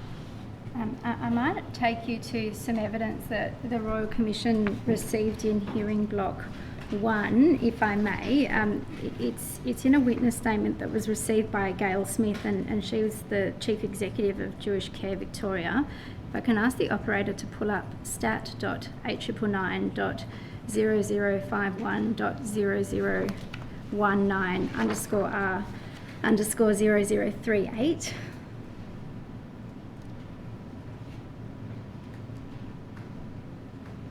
It's page 39. You'll see that this is an email that, and I'll ask you to assume that it's coming from a representative of Jewish Care Victoria seeking clarification about an application for grant funding under the Jewish Community Security Infrastructure Program that we've been discussing, and the query relates to, I think, a decision that was made that this particular organisation wouldn't receive an allocation under that program. And if I can then ask the operator please to go back to the previous page in this statement, which is page 38 with _0037. If you can see, this is an email, and I ask you to assume it's responding to the last one we were just looking at, and it's coming from a team leader in infrastructure and strategic projects in multicultural affairs, social policy and intergovernmental relations group from the DPC. And if I can ask you to have a look at the second paragraph in that email, it says the key reason, we can infer the key reason that this organisation hasn't been assessed as eligible is that the organisation primarily provides health and care related services, and these primarily fall under the responsibilities of other ministerial portfolios, departments and budgets. The principle applied across government is to respect each minister's distinct portfolio responsibilities, which also avoids the possible duplication of responsibility for/support to one project or organisation by different portfolios and departments. Now, just noting in particular that the reference to the principle of respecting each minister's distinct portfolio, within the Victorian government, and noting the answer you gave a moment ago about aged care, do you understand there to be any portfolio that would consider supporting security need for Jewish aged care institutions? I'm not aware that there's a specific Victorian funding program that supports Jewish aged care facilities. If a demonstrated security need were to be shown for facilities of that kind, do you think that that is an area of funding that the Victorian government might consider in future, irrespective of which portfolio that might fall under? I think if representations were made to the government in relation to security funding for aged care facilities in Victoria, then that is certainly a matter the government would consider. I think I'd made the delineation earlier between the core responsibilities for aged care providers is rest with the Commonwealth. Operator, we can take that off the screen, thank you. And if it were the case, for example, that there is a particular organisation, whether in the Jewish community or any other part of the community, that has an assessed need for security updates and support, and it, for one reason or another, doesn't sit in a Victorian government portfolio that has programs available to facilitate that funding, are there mechanisms by which security grants can be provided through different portfolios to support the organisation sitting in the non-grant funded portfolio, if I can ask it that way? Yes, so I think that generically speaking, the ability for the government of the day to make a direct funding allocation for any purpose exists for the government. So in the specific example, if a Jewish aged care facility or a community on behalf of that facility brought forward a proposition to government, that would then be for government to consider about whether a direct funding allocation should, could or would be made to that organisation. Currently though, for aged care, they do not fit within the grant programs that currently exist and are made available for security purposes. I wanted to ask you about matched funding. You've described in your statement, this is at page 16, 2025 to 2026 multicultural infrastructure and security program to support security upgrades at faith-based communities, and that this is a particular program with a criterion of matched funding for eligibility.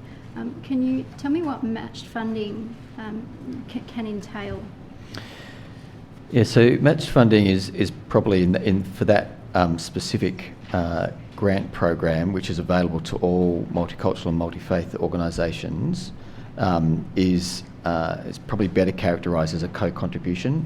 It's not specifically a requirement for one-to-one funding from the proponent and from the state, but one of the criteria for that specific grant program is the need for some form of co-contribution. And from a government policy perspective, at a general level, can you explain why there might be some grant funding packages that include that co-contribution element? Yeah, I think there are a few reasons as to why any grant program might be designed in a way that requires a community or organisational co-contribution. One of those is to ensure that there is depending on the nature of the project, there's the right buy-in from the organisation that is proposing it. There's the financial wherewithal to be able to receive the grant, deliver, in the case of a piece of infrastructure, deliver that infrastructure, and then also be able to operate and maintain that as well. So there can be reasons why it is prudent from government's perspective to seek a co-contribution to a project. In circumstances where there might be an organisation that has an urgent security need that's presently unmet, can it be the case that a co-contribution model might be inapposite because it might create hold-ups, for example, in that particular organisation's ability to effect the work, as it were? Yeah, and so the answer is yes, in that more direct or expedient grants or direct allocations can be made if there's an urgent need. In relation to the multicultural infrastructure and security program, which is the one that we're talking about that has the co-contribution requirement, although that is infrastructure and security, the bulk of the grants administered under that program are for infrastructure that is not security related. It is a very broad grant program, particularly compared to the others that are listed in my witness statement at Table 1A, that are more specific around security, and even more specific around security for Jewish organisations. The reason for including that particular program in the list as set out in the witness statement is that there were, in 25-26, 2 projects from Jewish organisations that did receive security-related funding as a result of their applications through that program stream. And so I suppose as a general proposition, is it the case that the policy impetus that might support a co-contribution model for, say, the renovation to a community hall might be quite different to the policy impetus that might support a co-contribution model for an urgent security update to a particular community organisation? Yes, I think that's a reasonable characterisation. And do you know whether the Victorian government has adopted any guidelines around whether co-contribution type models are and are not viewed as appropriate for grant funding programs? So I'm not sure what you mean by that question. In terms of when they might be used, that is match funding or co-contribution models, do you know if there's any general guidelines around when those sorts of models might be contemplated for grant funding packages? Yeah. I'm not aware that there are guidelines. There may be. I'm not aware that there are. What I would say is that the design of each grant program would take into consideration whether or not there was merit in seeking a co-contribution from proponents. And can I ask you to turn please to paragraph 38 of your witness statement? The department had been asked broadly about the potential benefits of sustained or ongoing funding packages for security improvements or operations, and you've addressed that question at this part of your witness statement. Are you able to indicate or outline the department's current position on longer term security funding models? Yes, so the paragraph 38 does deal with the fact that, as we spoke about earlier, the bulk of the security-related grant programs that have existed in Victoria, particularly pre-Bondi, were focused on infrastructure. So in any given year, an organisation might apply for funding to construct some infrastructure. They would receive the funding in that year. It may take them 3 years to build it, and the funds would be administered over that type of time frame. Because it has specifically been related to infrastructure projects, the grant programs have tended to be project by project rather than ongoing and enduring. And so that's why the nature of those tends to be more allocation of funds or a grant program that is at a single point in time rather than ongoing or multi-year funding arrangements, because in fact the infrastructure grants, in some cases where the project takes longer than a year to build, do become multi-year. And I think you've indicated in the witness statement that DPC will continue to work with the Jewish community through LEA and direct engagement to understand needs for sustained or longer term investment in security. Is that right? Yes, it's the advocacy that both is made directly from the community to us, the Victorian government, also from some of the witnesses who've appeared here in the Commission have made points that are relevant to that. I think that is now an active conversation. It'll be for the government of the day to determine those things ultimately, but certainly there is some impetus in that direction at the moment. Can I take you please to paragraph 45 of your witness statement? Here, I think you on behalf of DPC are responding to a question that had asked about the availability of Victorian government funding to cover security costs for the protection of persons in positions of leadership in the Victorian community, including Jewish individuals. Can you indicate what the position is there in terms of grant funding availability or funding availability? There's not a specific program to support security arrangements for individuals in leadership positions in any multicultural, multi-faith organisations, and specifically in relation to answering your question for community leaders from the Jewish community. And I think you've referred to a security program that exists for certain ministers or members of parliament. Are you able to outline what that involves?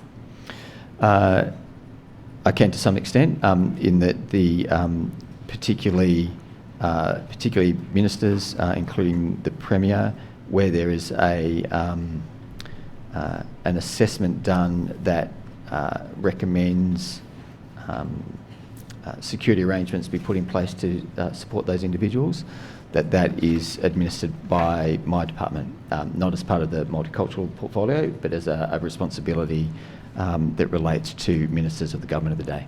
And so that kind of model may well provide some support to politicians with particular faith-based or multicultural backgrounds, but it's not set up to do that in particular.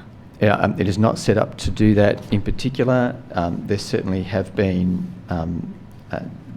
circumstances, including in recent times, where additional support has been provided to members of Parliament who are not ministers across the chamber, so not just members in relation to the government, where there has been a security matter that has been assessed as requiring a response. In general terms, can you just explain whether this program relating to members of Parliament extends beyond the provision of a duress alarm and security for their home to personal security? I can't think of a circumstance where it extends beyond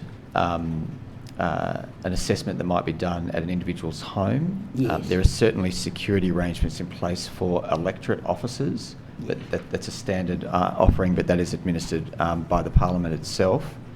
The exception is the Premier of the day receives additional security supplied by Victoria Police. Yes, thank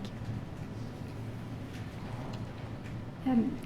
At paragraph 36 of your statement, you've commented on how the Victorian government might engage with the Commonwealth in the assessment of grant applications, particularly related to security. Can you indicate what the position is there? Yes, so it's been our practice over the past few years in DPC to engage as much as we're able to with the Commonwealth in relation to grant allocations. We do that through officers of my department and relevant Commonwealth agencies engaging with each other. There are also times when we've invited Commonwealth representatives to be on the assessment panels for grants as well. Similarly, there's some of that engagement happens from the Commonwealth in our direction as well. I think that's over the last couple of years been a very a very positive move in that direction to have that level of coordination between the two levels of government. And you've suggested in your statement that further engagement between the Victorian Government and the Commonwealth might be valuable in that regard. Are you able to outline, even at a high level, the sort of engagement model that you might have in mind there? Yeah, I think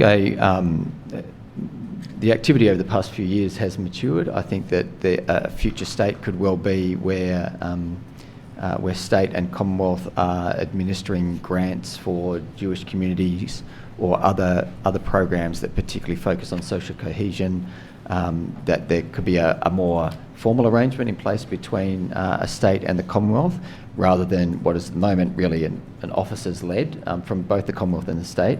Intent is to work more closely together. And more broadly, do you know of any other improvements that might be able to be made to the processes that are in place at the Victorian Government and particularly the DPC level in relation to administering grant funding for protective security purposes?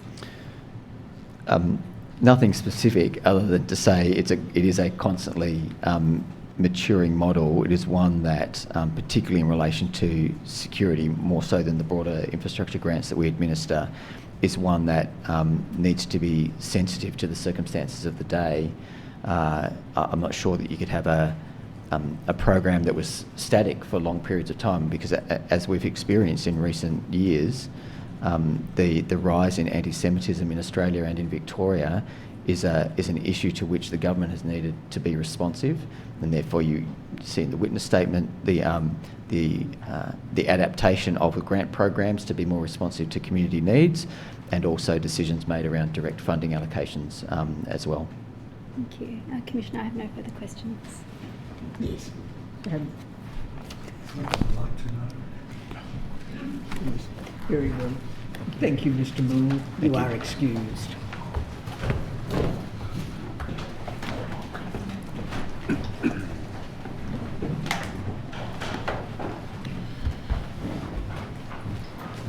Commissioner, I call Peter Wertheim.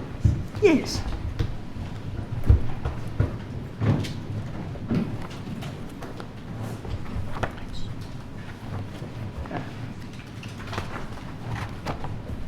Good morning, Mr. Wertheim. I think we're just in the afternoon, Commissioner, but... Oh, you're quite right. I stand Good corrected. afternoon. Now, And thank you for your indulgence in doing this by video. not at all. Will you take an oath or make an affirmation? I'll take the oath. Thank you. Do you swear by Almighty God that the evidence you shall give will be the truth, the whole truth, and nothing but the truth? Please say I do. I do. Yes. Mr. Wertheim, you are a co-CEO of the Executive Council of Australian Jewry. Yes. You have provided two statements to the Commission. Your first statement of 29 April 2026 is already in evidence, and of course you gave oral evidence on the 5th of May this year. That's correct. You've prepared a second witness statement dated 10 July 2026. Yes. Are the contents of that statement true and correct? They are. Commissioner, the second statement bears the ID STAT.899.0040.0015, and I tender the statement. Yes, the statement will be received in evidence. Mr. Wertheim, in your second statement, you describe the Commonwealth Government funding arrangements that are in place for Jewish communal security, and you provide a detailed description of what has occurred with the funding of community security, including what's happened over the last few months. Is that right? Yes, that's correct. And I'll ask you about that second statement in a moment.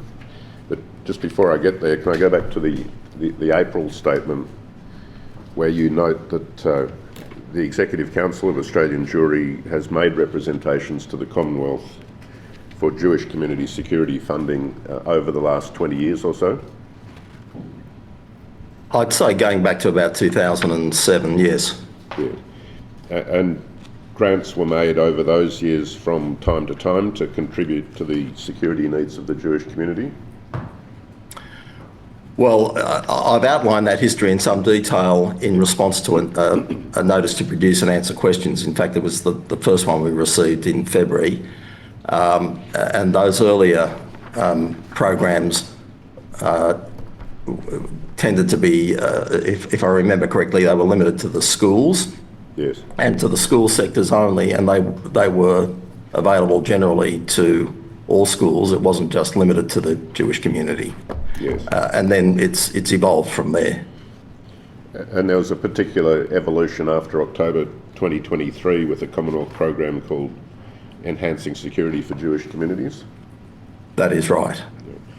And as a general proposition, and particularly since those 2023 changes, the grants have been, of course, much appreciated and expended, but they've not covered all security expenditure assessed to be needed for Jewish sites and organisations. Is that fair? That is fair. And for 2023, 2024 and 2025, there was still a substantial shortfall between total expenditure on Jewish community security and the grant amounts that were received? Yes, that is correct. And the ECHA has assessed that deficit from time to time to track what's required and what's provided. Is that right? Yes, we have, and we've provided that information yes. To the government from time to time. And your first statement, I think, estimates that the annual expenditure on security for those years was more than double of the grant funding that was available from government. Is that right? That is correct. Now, immediately in or after October 2023, there was a Commonwealth Government grant of $25 million to meet urgent security measures. That's right. Now, the allocation of that funding to individual Jewish community organisations and sites was done by the National Council for Jewish Community Security.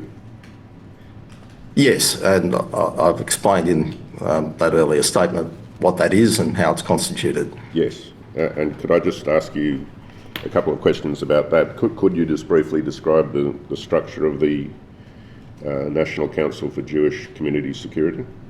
It sits under the ECHA or within it? Yes, it's under the aegis of the ECHA. We convene it. It's not an official or corporate body in any sense. It's a group of people who've come together to oversee the full range of issues around security for the Jewish community, including funding. And it consists of the president of the ECHA, the presidents of the two bodies in New South Wales and Victoria, which oversee the CSGs. It includes representatives of the Jewish roof bodies in Queensland and Western Australia who oversee the operations of the CSG in those states. It includes representatives of the CSGs themselves for some purposes, but obviously not for funding purposes. And on occasions, it includes representatives of some of the states where there are smaller Jewish communities as well, who have particular issues of their own.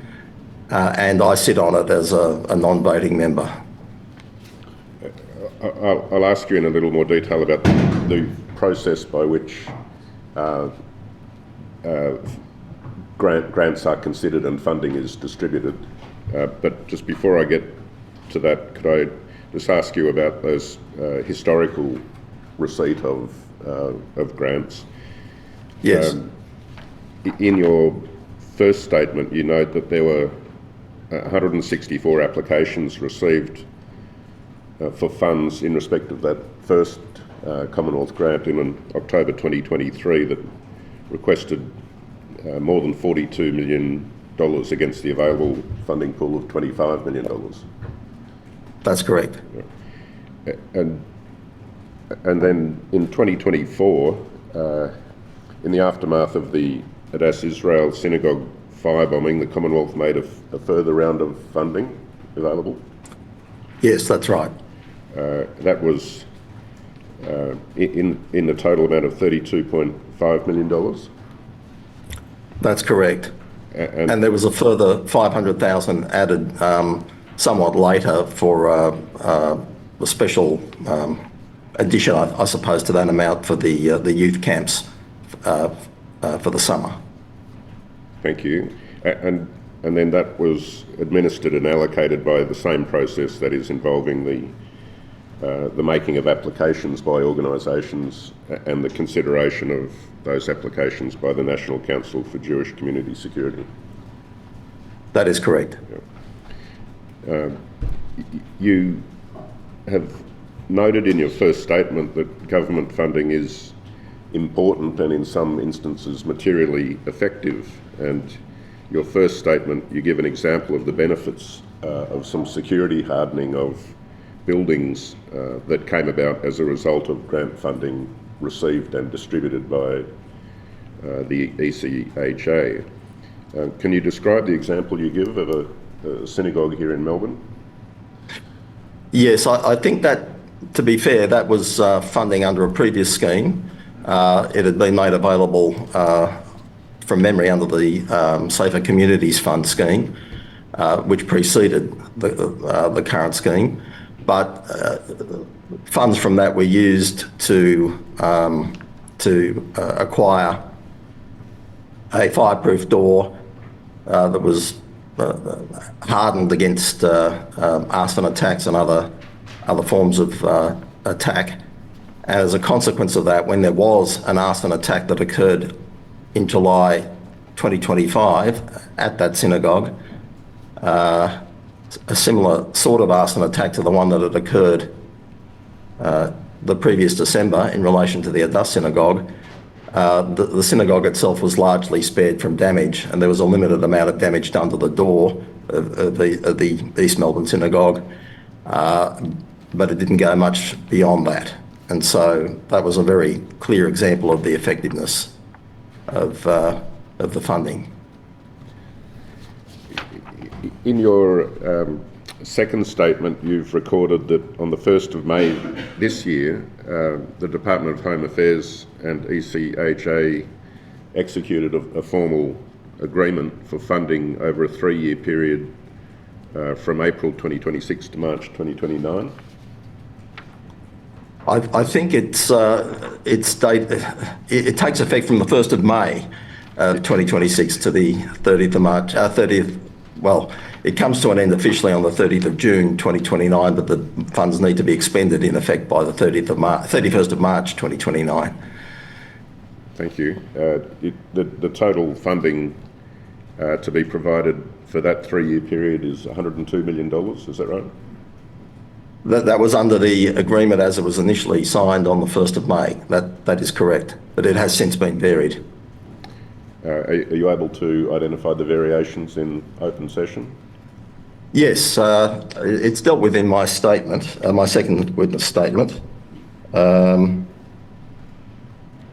from paragraph 11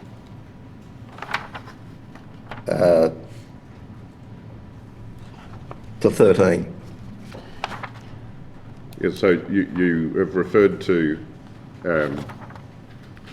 in paragraph 13, the federal budget papers this year in 2026 refer to a one-off funding grant of $22 million over 2 years to support security and infrastructure upgrades to a site in Sydney.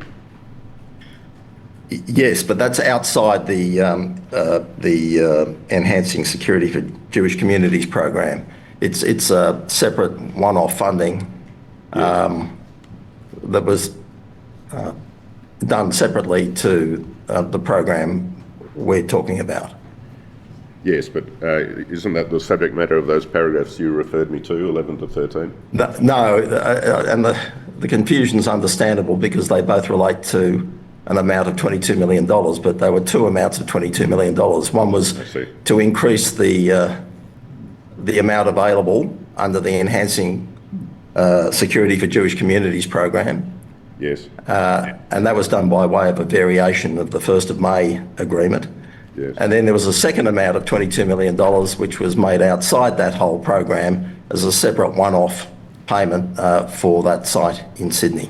So just to be clear, the total amount under the securing community safety was $124 million. That is correct. Yeah.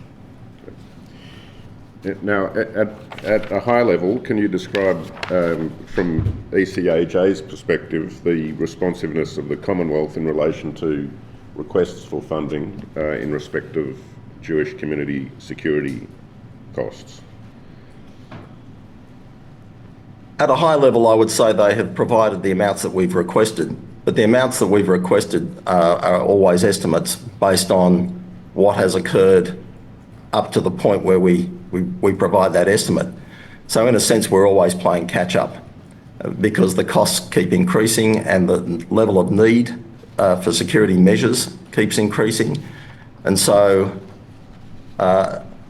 although the amounts are significant and they're generous and very much appreciated, they're always less than what it turns out is required. I'm not blaming anyone for that. I'm just saying that's the reality. And so that's been part of the story.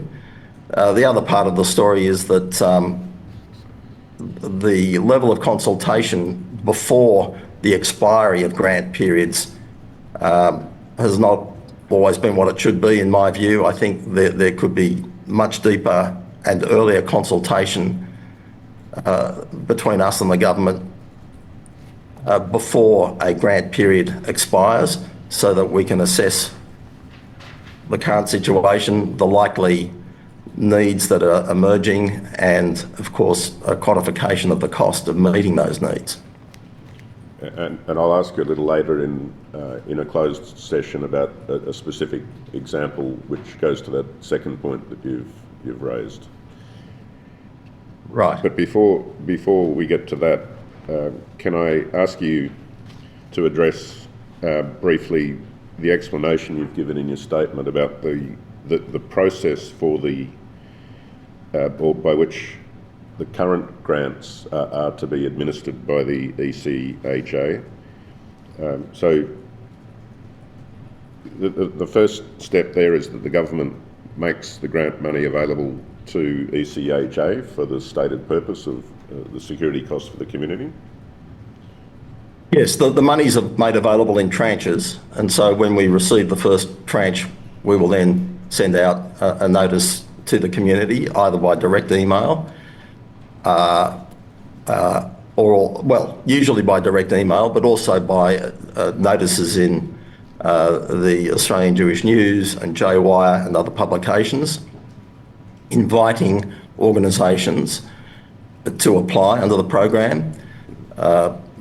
We also make available to those organisations the allocation assessment criteria, which mirror the grant opportunity guidelines that appear in the master agreement between the ECAJ and the government as to what is eligible expenditure and what is not eligible. There's also instructions about how to apply, how to access the portal for lodging applications, who to contact if they have any questions, and so on. So that's the first step. Yep. And that's usually done 2 or 3 weeks in advance of the application period opening. And then the next step would be applications come in. Usually we allow 3 weeks for applications to be lodged, but in practice, of course, late applications will be accepted. We just encourage organisations to get their applications in within that time frame so that we can start the assessment process in a timely way and start making decisions about priorities and so on. So Notwithstanding that, though, we do accept late applications. And at the moment, as I said in my statement, we had 187 applications plus 15 pending, and that was true at the time. At the moment, I'm told we're up to about 192 applications for this current round, and on top of that, we've been told of several other applications on top of that that are still pending, although it's a relatively small number.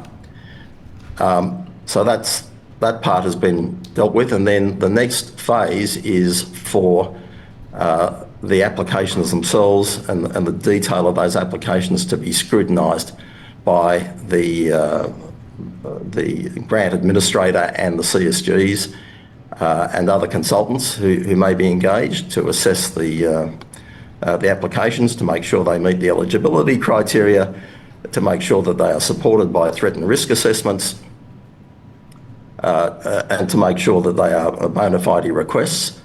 And also, while that process is being undertaken, there is a preliminary view arrived at as to the most urgent priorities. So for each application, there might be a request for some infrastructure funding, guarding costs, training perhaps, and each of those requests within each application will be ranked in priority. And then at the end of the process, a recommendation will be made to the National Council for Jewish Community Security as to which allocation offers should be made. So with the current round, we are very close to doing that at the moment. In fact, we have a meeting scheduled for later today. I would anticipate, as I said in my statement, that we'll be ready to make allocation offers to those organisations by the end of this month. Thank you. And then the process, once the allocations have occurred, what obligations are imposed on the recipients to account for or describe their use of the funds? Each organisation to which an allocation offer is made is required, as a condition of accepting that offer, to enter into a formal written agreement with the ECHA, which largely mirrors the terms and conditions of the master agreement between the Department of Home Affairs and the ECHA, in particular about the eligibility requirements, the requirements for supporting evidence, for acquittal, for auditing, and so on. So those conditions have to be signed up to by the organisation. There is also a declaration included in each of those agreements whereby the organisation declares that no part of the funding that would be allocated under that agreement will duplicate funding that has already been provided either under a previous round of this scheme or under any previous government scheme. So those are some of the safeguards, and I think although we were experimenting in a way back in 2023 in new territory, because I don't think this sort of thing had been done before, whereby the government was making money available to a peak body of the community for distribution within that community. I think it's worked out from our perspective. The process has worked out reasonably well. And the government, obviously will have its own view about that, but from our point of view, we think we get better outcomes doing it this way than having an assessment being made by a government department which is not as close to our community as we are and less familiar with its security needs. So the process itself has worked out.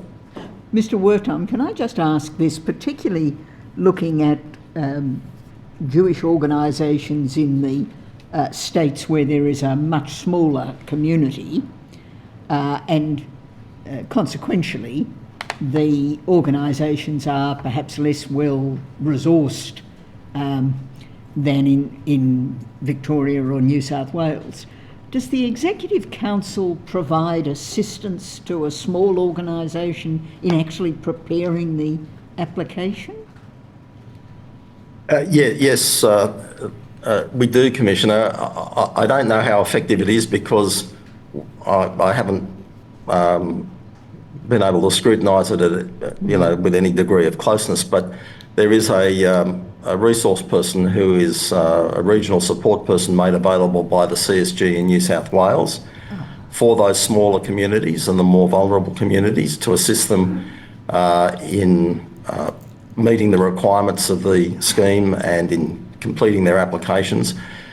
And in addition to that, of course, there's the option of contacting the grant administrator who makes a point of making himself available to answer questions and to provide assistance with meeting the requirements of the scheme. We bend over backwards to try to help organisations to comply. And I guess as a last resort, people do sometimes contact me as well, and then I can escalate that inquiry with the grant administrator to get some action on it. So those are the processes we've put in place.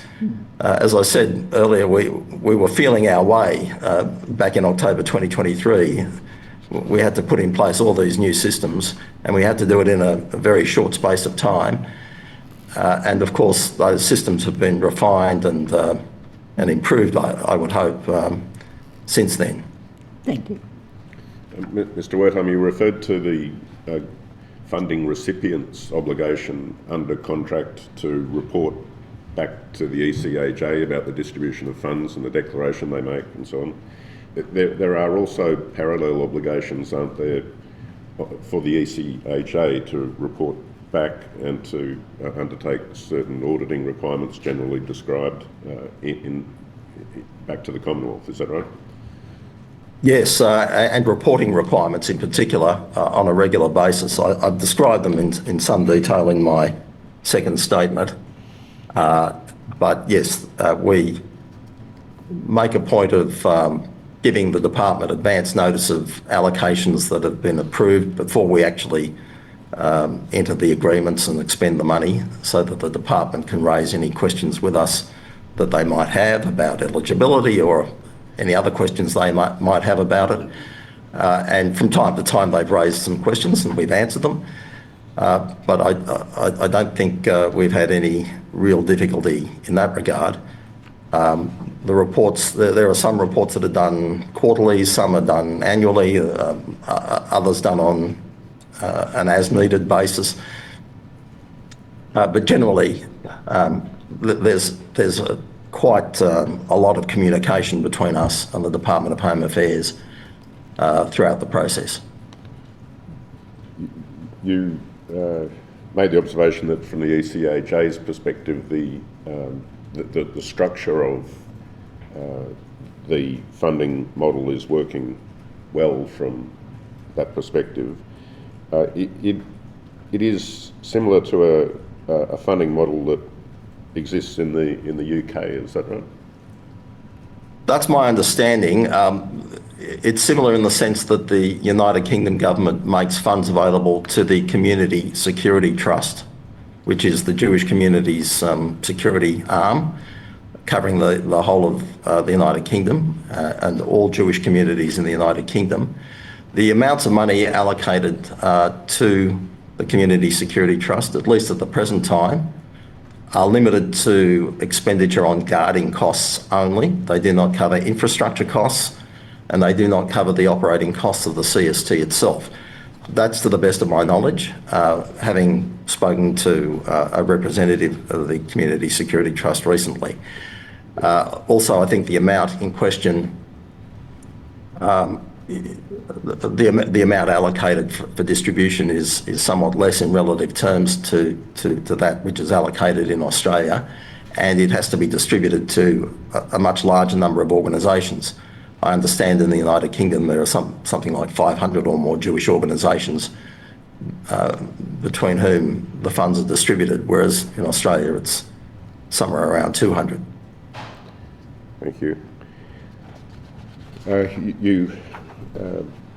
You Sorry, if I could just add one thing, if I may. Yes. And that's this, that whilst the arrangement that we have now, I think, is preferable to the arrangements that applied previously under earlier schemes, in the sense that it's the Jewish community itself that can decide the priorities, subject to government purview, of course.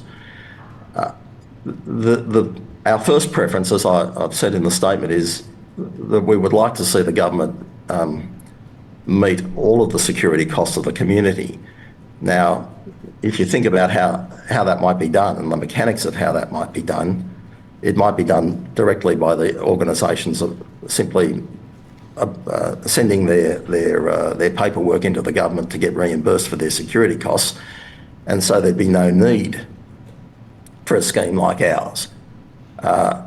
And that would be our first preference, because obviously the responsibility on the ECHA is a very heavy one under this scheme, and it doesn't meet all of the needs as they arise, whereas a fully funded scheme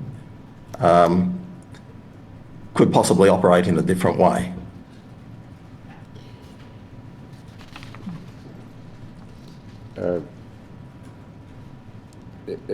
A topic that you've addressed at the end of your second statement is some of the public commentary that followed the announcement of funding measures in this year's budget.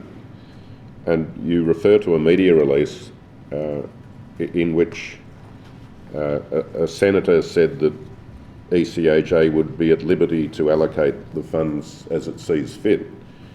And you, in your statement, reject the claim that ECHA is at liberty to use the funds as it sees fit. You've addressed the fact that there are detailed grant guidelines that apply, and they apply in the context of a formal written agreement with the Commonwealth. Is that right? That is right, and also there are some very clear eligibility limitations, which I've detailed in my statement. And of course, there's the oversight by the government to make sure that the overall guidelines and the limitations for the funding are observed. So the suggestion that we can allocate these funds as we see fit is just an outrageous falsehood. And what's worse is that it gave rise to all kinds of wild commentary about how the ECHA could use the funds for, to send it to Israel, for example, or to further its political programs, or in its advocacy, or to fund court cases, or all sorts of wild rumours along those lines, which are completely and utterly untrue, and which have been put about in certain sections of the online media as a result of commentary like the one that you just quoted from that senator. You've referred to other online commentary, including this comment, which I emphasise is not the senator's comment, but it's a different comment on social media. Said the ECHA, an Israel lobby outfit, was just given millions in the budget to assist it to lobby the same government on behalf of a foreign state. It's an outrageous falsehood. And it's worse than that, because it gives rise to the kind of hostile sentiment in the wider community that produces anti-Semitism and produces the need for security funding that we'd much rather do without if we could have a safe community. And of course introduces a well-acknowledged anti-Semitic trope while doing so. Indeed it does. You have made the observation in your statement that the overwhelming sentiment in the Jewish community is that we would prefer to live without anti-Semitism and without the security funding that it's necessitated. Do you wish to address that in any more detail? Yes, I mean, that is a widely held sentiment in our community, and I think the Commission has heard similar sentiments expressed from other witnesses in recent days. As recently as yesterday, unfortunately, we had a goodwill visit to Mondi Beach at Archer Park from a football club. One of my colleagues, sorry, two of my colleagues were present there, and despite the fact that the police were present and the media happened to be present for another story,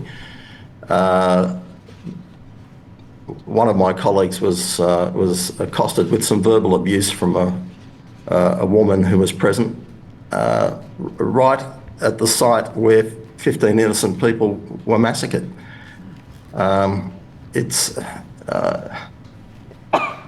I mean, that's the kind of social environment we are living in at the moment, and we would prefer not to live in that sort of environment and to do without the money. And it's not helping when an elected member of the Australian Senate says things which set the hairs running on all kinds of wild commentary which feed the sentiments that lead to an incident like that.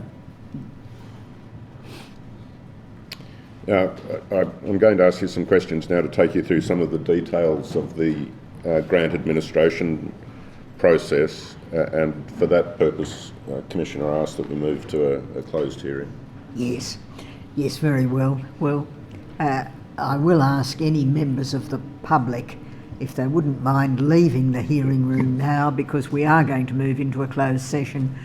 Again, I trust people understand that details of funding that is applied particularly to security is a matter that's better dealt with in confidence.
Commissioner, the next witness will be Simon Draper, and I understand that arrangements are being made for him to come towards the witness Yes.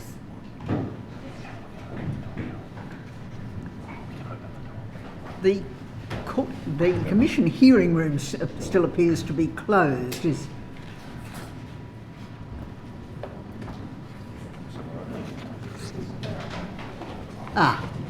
Thank you, Miss Callan. If you need a reference for a new job... Do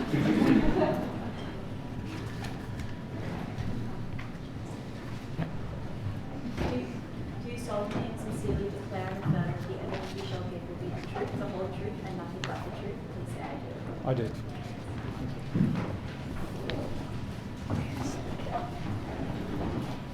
Yes, Ms Phillips. Can you state your full name, please? Simon Kevin Draper. And you are the Secretary of the Premier's Department of New South Wales, is that right? That's correct. And you've prepared a first statement to the Royal Commission. That's one that you prepared jointly with Catherine Boyd, dated the 25th of March 2026, is that right? Correct, yeah. Commissioner, that document has doc ID stat.899.0001.0499_R.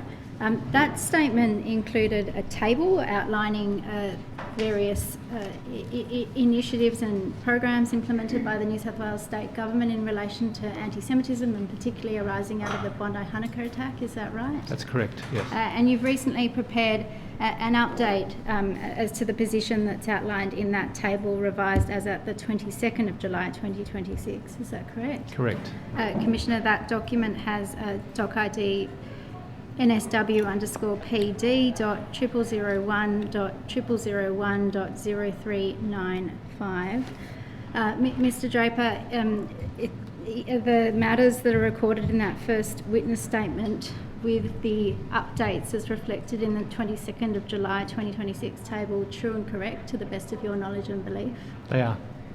Commissioner, I tender that statement and the further table with the doc ID that I've mentioned.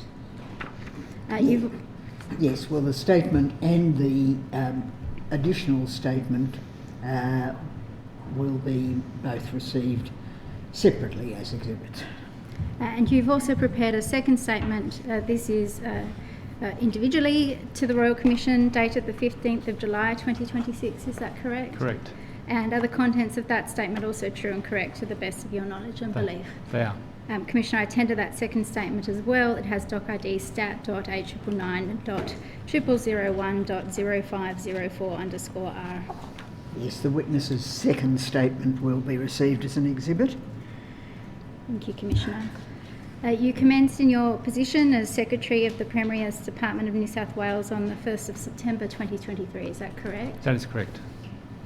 And you, in that role, have had some direct involvement in relation to the range of measures that have been implemented by the New South Wales Government since the 7th of October 2023 and also the 14th of December 2025 as part of its response to support the Jewish community and the impacts on that community of anti-Semitism. Is that correct? That is correct, yes.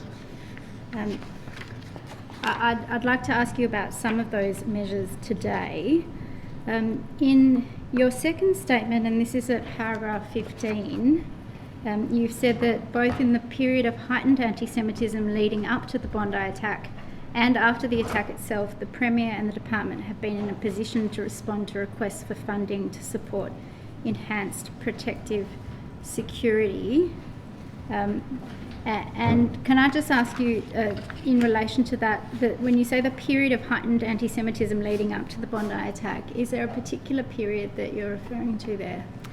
I think the most obvious and profound heightening of anti-Semitism occurred in late 2024. There was a series of attacks on Jewish members of the Jewish community's homes and on places of worship, schools and other locations. So that was probably the most significant trigger. And you've said at paragraph 14 that the Premier's Department itself has not historically had funding allocated under a specific grants program to provide funding to community groups and organisations for the purposes of protective security. So the grants that might go on to address that you cover in your second witness statement, is it right generally to say that they have been grants that have been made out of Premier's funds, but that those funds themselves have not been funds that have been specifically concerned with security or protective measures for the New South Wales community? That's correct. They come out of allocations that are made to be administered by myself or, in other case, the Premier, but they're not funding programs in their own right. And can I just clarify one other matter with you relating to paragraph 13 of your second statement? You said there that the department has not identified any public funding committed for protective security infrastructure, specifically for Jewish communal security, other than by funding being provided to community groups, and you've given a date range there. Do we take that paragraph to mean that insofar as the New South Wales government, through the department that you represent, has provided funding for protective security infrastructure, it's done so by providing that funding to community groups? That is to say that the government or your department hasn't undertaken the security measures itself? That's correct. We generally haven't undertaken the direct security measures. There have been programs in the past administered by other parts of New South Wales government that precede that period, but we haven't been involved in it. And so the model effectively is grant funding to community groups on the basis that those groups will administer and expend those funds on the relevant security measures. Is that That is correct, yes. You've described in your witness statement at paragraph 32 three particular ways in which grants can be offered. Can I ask you to outline what these are? As outlined in that paragraph, there are competitive grants, and competitive grants are evaluated or assessed on a comparative basis between different applicants. Non-competitive grants are not, they don't rank the grant, they are grant applications. They operate within an envelope, a funding envelope, and allocate to as many applicants as they can. And then ad hoc or one-off grants are ones which are done, generally speaking, for a particular purpose at a particular time and not expected to be part of a larger program. And in the case of one-off or ad hoc grants, you've included some of the criteria against which grants of that kind must be assessed. This is at paragraph 34 of your witness statement. Can you tell me what those criteria include? Apart from the general policy objective of the program itself, so usually there is a particular policy objective that's being pursued. In this case, it would be the security of Jewish community members. We look at whether the actual organisation is capable of delivering the service that will be funded or the outcome that will be funded, that the funding is deliverable in its own right. So it's got a time frame, it's got a scope that's clearly defined, that there will be a benefit to the community that is identifiable, that there's value for money for the New South Wales community in providing that money. And then general alignment with policy objectives, which was what I was referring to at the beginning, that we've obviously got an objective in mind when we allocate that funding. And you've identified earlier on that page of your statement aspects of the framework that the Premier's Department applies when determining whether to make grant funding available and the extent to which to make grants. Are you able to outline at a broad level what that framework involves, including the framework documents? Yes, New South Wales has a grant administration guideline which was developed in 2022. It's a very thorough document used for administering grants. It's actually called up by our Government Finance Act, so it's got a legislative standing as well. It's a very thorough process outlining the roles of all the players, the ways that grants would be administered, how they would be acquitted, and any processes ex post the allocation of the grant to determine whether it's been properly expended. And would those guidelines typically be applicable to each of the categories of grant that you've mentioned at paragraph 32, so competitive grants, non-competitive grants, and also one-off or ad hoc grants? Yeah, those measures apply to all of those types of grants. And do they have mandatory requirements typically for how grants are administered once they're decided upon? Yeah, I mean, probably the most significant element is that the government enters into a funding deed with the grant recipients. So it's a contractual arrangement between the government or the department that's administering the grant and the recipient of that funding. And that does entitle the government to seek and obtain information to make sure that the criteria for the grant have been met and that the money has been expended as expected under the grant program. Pursuant to whatever purpose is explicated in the grant terms itself. Yeah. You've identified in your witness statement some of what I might call the sources of government funding from which in recent times some grants directed to security for the Jewish community have been drawn. There are two in particular that you've drawn attention to at paragraph 41 of your witness statement, one called the Premier's Discretionary Fund and another called the Premier's Department's Contingency Fund. Are you able to explain the nature of both of those funds and the purposes that they're directed to serving? Yes, as I said earlier, they're allocations of money that can be administered either by the Premier in the case of the Premier's Discretionary Fund or by me for the Premier's Department Contingency Fund. They're allocations that don't foresee the particular uses to which they'll be put, but there's an outline of the types of things. They're generally speaking urgent or one-off uses. They're not designed to fund things which would be otherwise ongoing or able to be foreseen before the allocation is made. And I think in your witness statement at paragraph 47, you might have identified that one potential use of funds within the contingency fund that you administer might be donations and contributions and the like arising out of a disaster of some kind. That's correct, yes. More commonly natural disasters, but any type of highly disruptive event. Other examples might be things like we had a terrible bus crash in the Hunter Valley a few years ago. So things which are for where there's an urgent community need and there's no pre-existing funding program. And is it right that it's one of your roles personally to make decisions about expenditure that's to be funded through that contingency fund? That's correct, yes. What kinds of advice or documents might you usually make those sorts of decisions based upon? I would, under our grant administration guidelines, there's a process for assessing each of the types of grants that we might make, even under this fund, which has got a level of discretion about its uses. And I would receive a brief from we have a grants program office within our department who provides a brief making recommendations on whether the proposed use meets the requirements under the grant administration guidelines.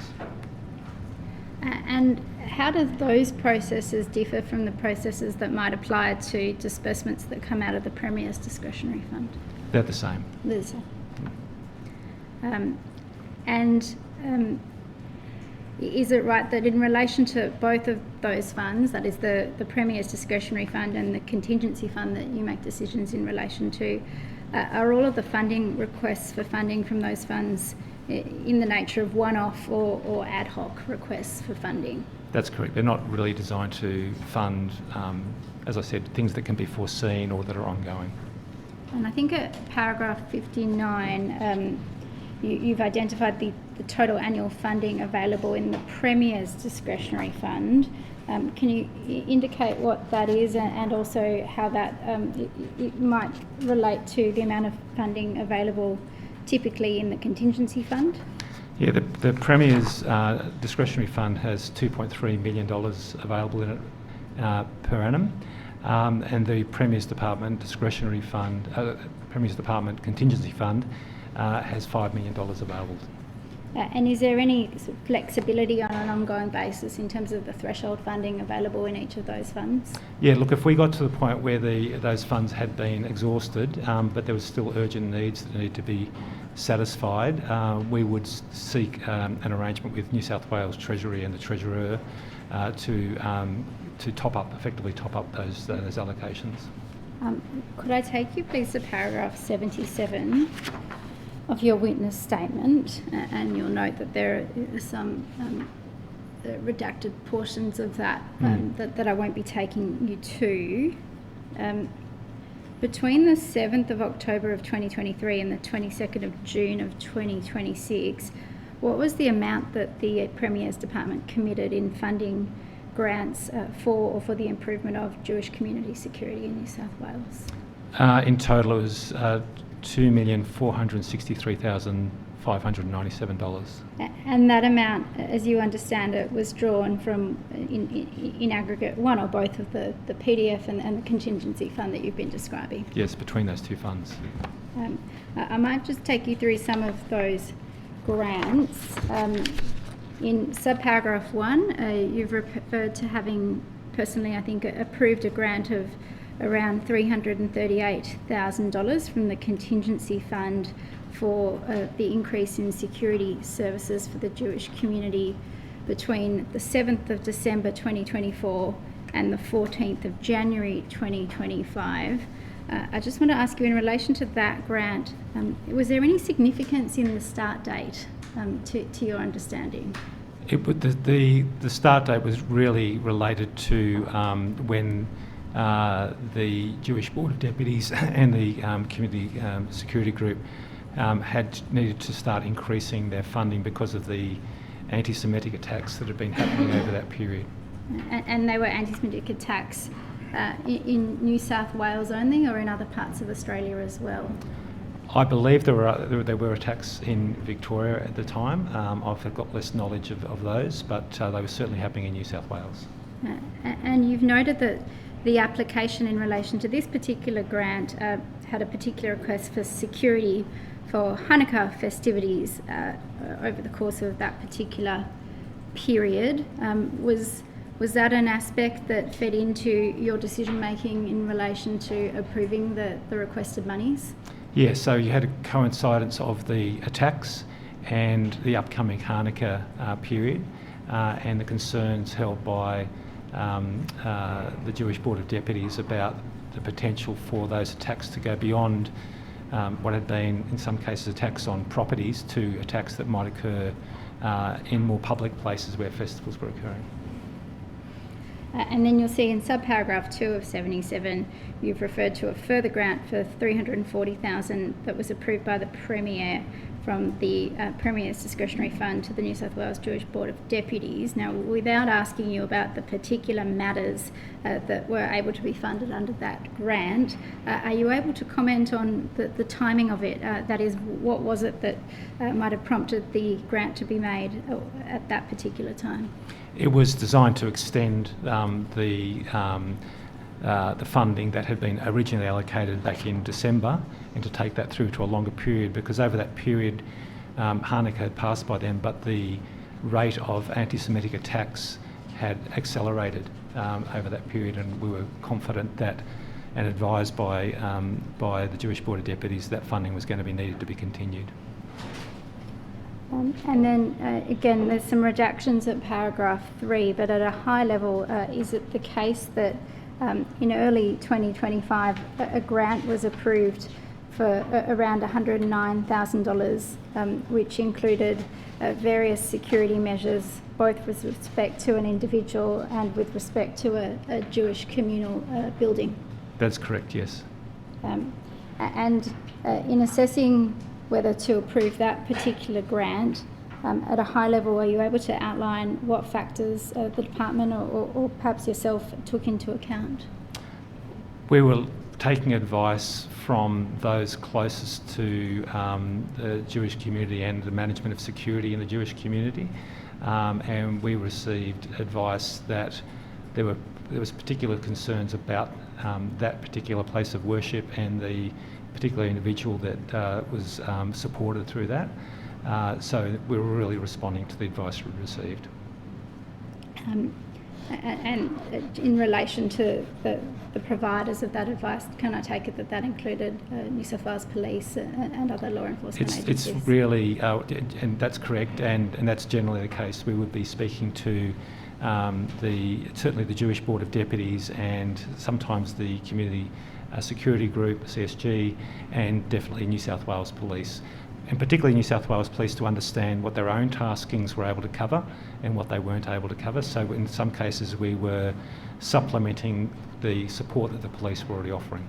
And although that particular grant funding included some expenditure in relation to assistance for an individual, I think you've said that the considerations in the guide that you mentioned earlier were the same considerations that were applied for this particular decision. Is that right? That's the same, yes. And then you have made reference in subparagraph 4 on page 16 to approving a grant of an amount in relation to the construction of a security fence at a synagogue. Is that right? That's correct, yes. And again, can I ask you about the particular factors that you might have taken into account at a high level when determining to make that approval? Yes, it was in that case, I think, feedback directly from the community that related to, and their exposure. I think in the past they had operated with a relatively low level of security and had felt comfortable with that in the past, but in the circumstances we were experiencing at the time, that was no longer acceptable. And perhaps the largest figure in this list that you provided at paragraph 77 of your statement is a grant of $1.5 million that you've referred to having approved on the 23rd of December of 2025 to the Jewish Board of Deputies for increased security to key Jewish sites and assets following the Bondi Beach attack. In that immediate aftermath, can I ask you about, again, without going into the detail of particular security measures, if you can identify some of the overarching considerations from a needs analysis point of view that were taken into account by reference to the grant guidelines you've been referring to? Yes, we met with the Jewish Board of Deputies and CSG, New South Wales Police, the day following the attacks at Bondi, and over the following days we took advice from all those players about the types of measures that might be required because of the increased risks that was made clear by the attacks themselves and the concerns that the community held. And over the course of the following days, we quantified the amounts and the potential uses of those funds and had them approved for allocation to the Jewish Board of Deputies. Now, I want to ask you about some other grants. Is it the case that in addition to some of the grants that we've been discussing that have been made or administered by the Premier's Department, that there are some other grants that have been made to some Jewish organisations that are allocated to Multicultural New South Wales to consider? That's correct. So there had been programs run by Multicultural New South Wales in the past as a sort of, that wasn't specifically for Jewish community recipients, but for all faith communities. So it was called the Safer Places program. I understand that the Commission has a statement that traverses that. We also, generally speaking, if there's an opportunity, we do often channel some of those grant programs through Multicultural New South Wales because they're working in a very integrated way with those communities. So we have provided additional funds during the course of 2026 through Multicultural New South Wales to provide ongoing security support to Jewish community organisations. And that Multicultural New South Wales Safe Places grants program that you've just been describing, do you understand that to be in the category of competitive grants packages that are open to a variety of community organisations? It is competitive because there are many more applicants than there are funds available. So in that sense, it's competitive. There's a ranking required. Not every applicant received money, as I understand it, but it goes through exactly the same rigours as do all grants. And we heard some evidence a little earlier from a representative of the Victorian Government's Premier's Department about a particular grants program covering communal security arrangements for a broad range of community groups, which included what that person described as a co-contribution model. To your understanding, are any of the funding programs that have been made available in the last few years by the New South Wales Government or by Multicultural New South Wales to support security for the community, ones that have involved a requirement for some kind of co-contribution to be directed to the project by the grantee? No, none of these grants involved co-contribution. I understand what that means. We have that. We do require that in more, I'll call them more mundane types of grant programs, often funding community infrastructure, those sorts of things. We usually ask councils and others to put in some money as well. For these grant programs, we had no requirement around that. I would acknowledge that in a lot of cases, the Jewish community already does provide a lot of security support for itself, but that was not a condition of our grants. We didn't require them to do anything additional to get that money. And does the New South Wales Government have any guideline or policy framework in place which covers when it might require a co-contribution or match funding condition as part of its grant funding, as opposed to when it might not or might not see that kind of conditionality as appropriate? I don't know that I can point to a particular policy or requirement along those lines. I would say that when a grant is designed to something as significant and as urgent as security during periods of heightened risk, heightened anti-Semitism in this case, we certainly wouldn't be introducing those sort of requirements, which might slow down the provision of the services that are intended to be delivered. And if I can take you to paragraph 80 of your witness statement, am I right to take from the open portion of that paragraph that following the Bondi Hanukkah attack, there was some funding that was directed to the security arrangements for the Jewish community that was made by the New South Wales Government in conjunction with the Commonwealth? That's right. We jointly funded a number of things with the Commonwealth. It was partly for security, and we worked closely with the Commonwealth during that period. It happened, we worked with them effectively at a officer-to-officer level. There was a very high level of communications. And again, without going into some of the operational detail of the security measures that those grants or funding packages covered, are you able to comment on perhaps how or why it was that in that circumstance there were these co-funding models, if I can put it that way, involving both New South Wales and the Commonwealth? I think in the period prior to the attacks in Bondi, it was something that was within the capability of New South Wales Government to respond to quickly. It was designed in a way to complement or supplement the work of New South Wales Police, who have a major operation designed to provide that security.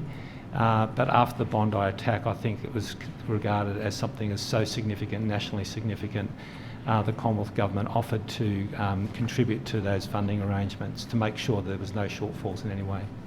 And you've made a suggestion in your witness statement for a potential future improvement in relation to perhaps coordination between the State of New South Wales and the Commonwealth in respect of grant funding, including for security. You pick this up, I think, at each of paragraphs 90, 95 and then 107 of your statement. Can I ask you to elaborate on the improvement that you see as potentially being available?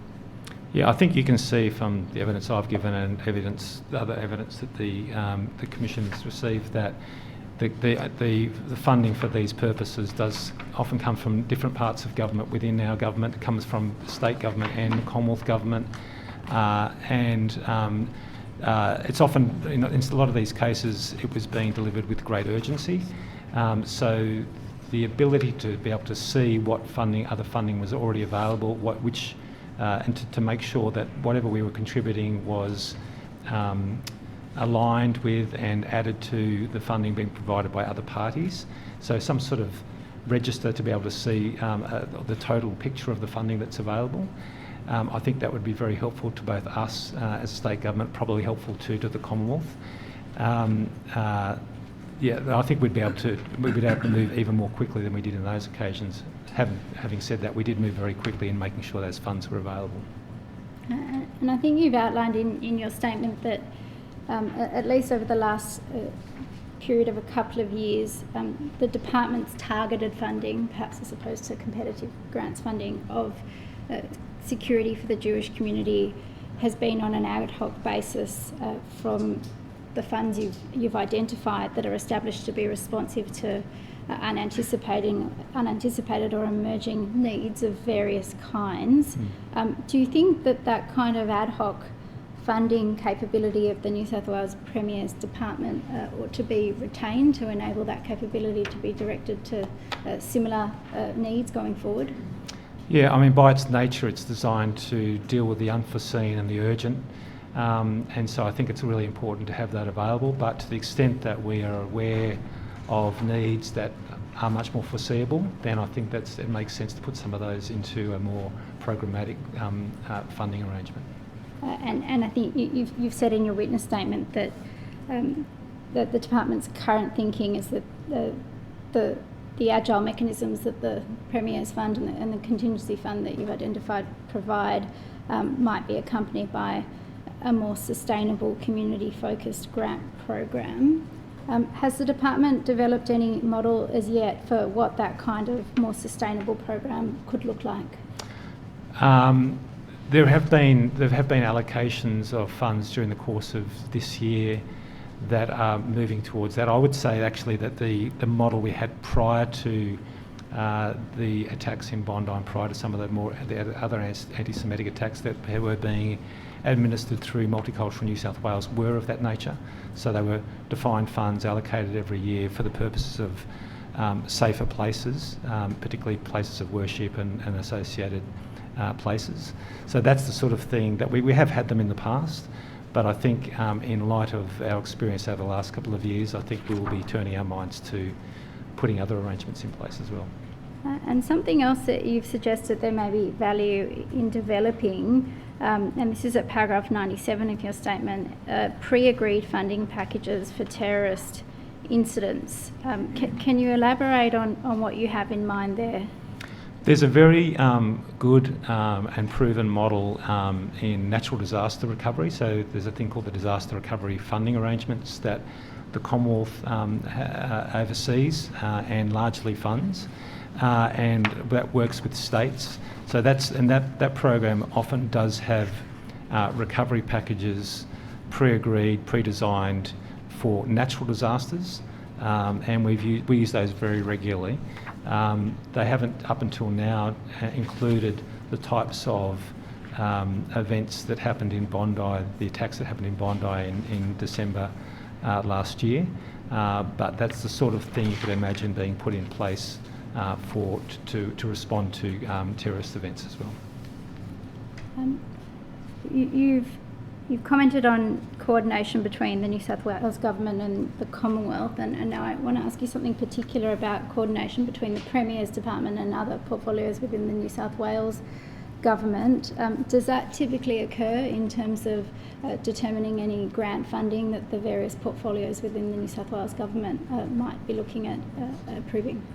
Yeah, I mean, depending on the purpose, we also do funding for things like countering violent extremism, and we do administer some of those through the Premier's Department, and in that case we work with education, with our correction system, justice system, youth justice, health and others, and of course the police.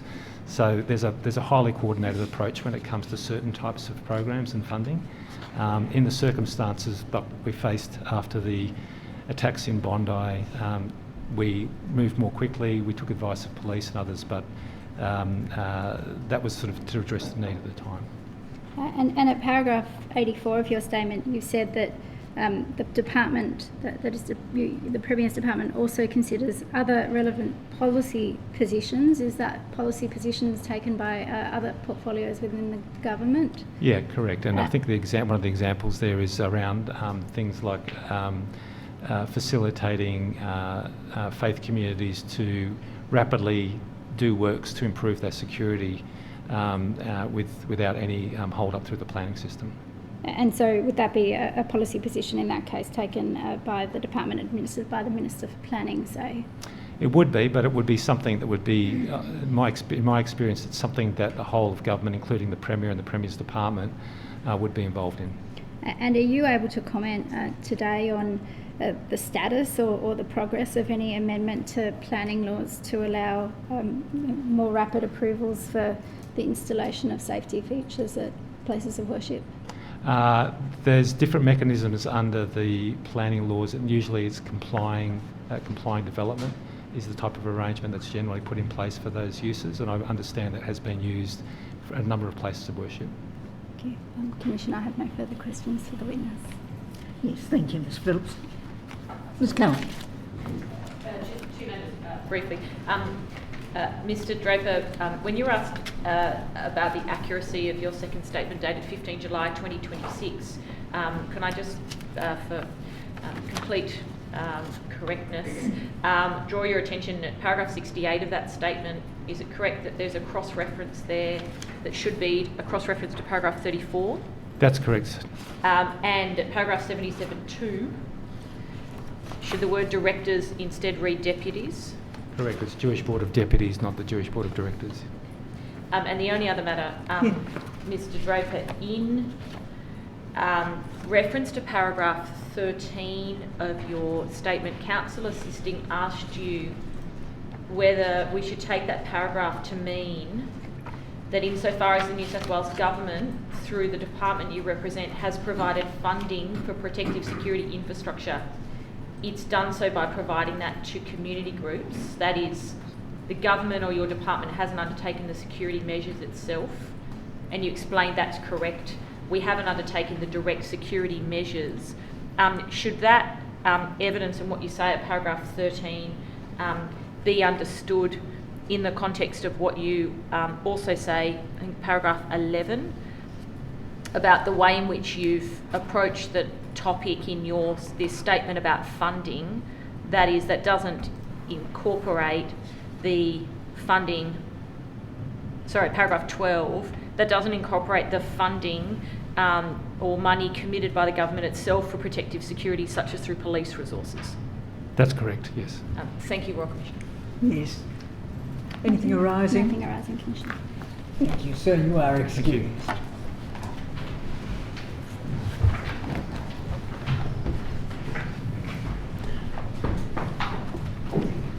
Commissioner, the next witness is appearing by ABL. It's Deputy Commissioner Williams from South Australia. Yes.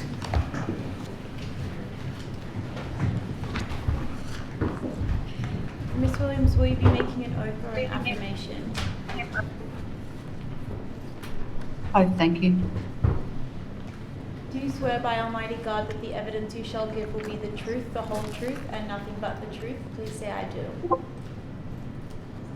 I do.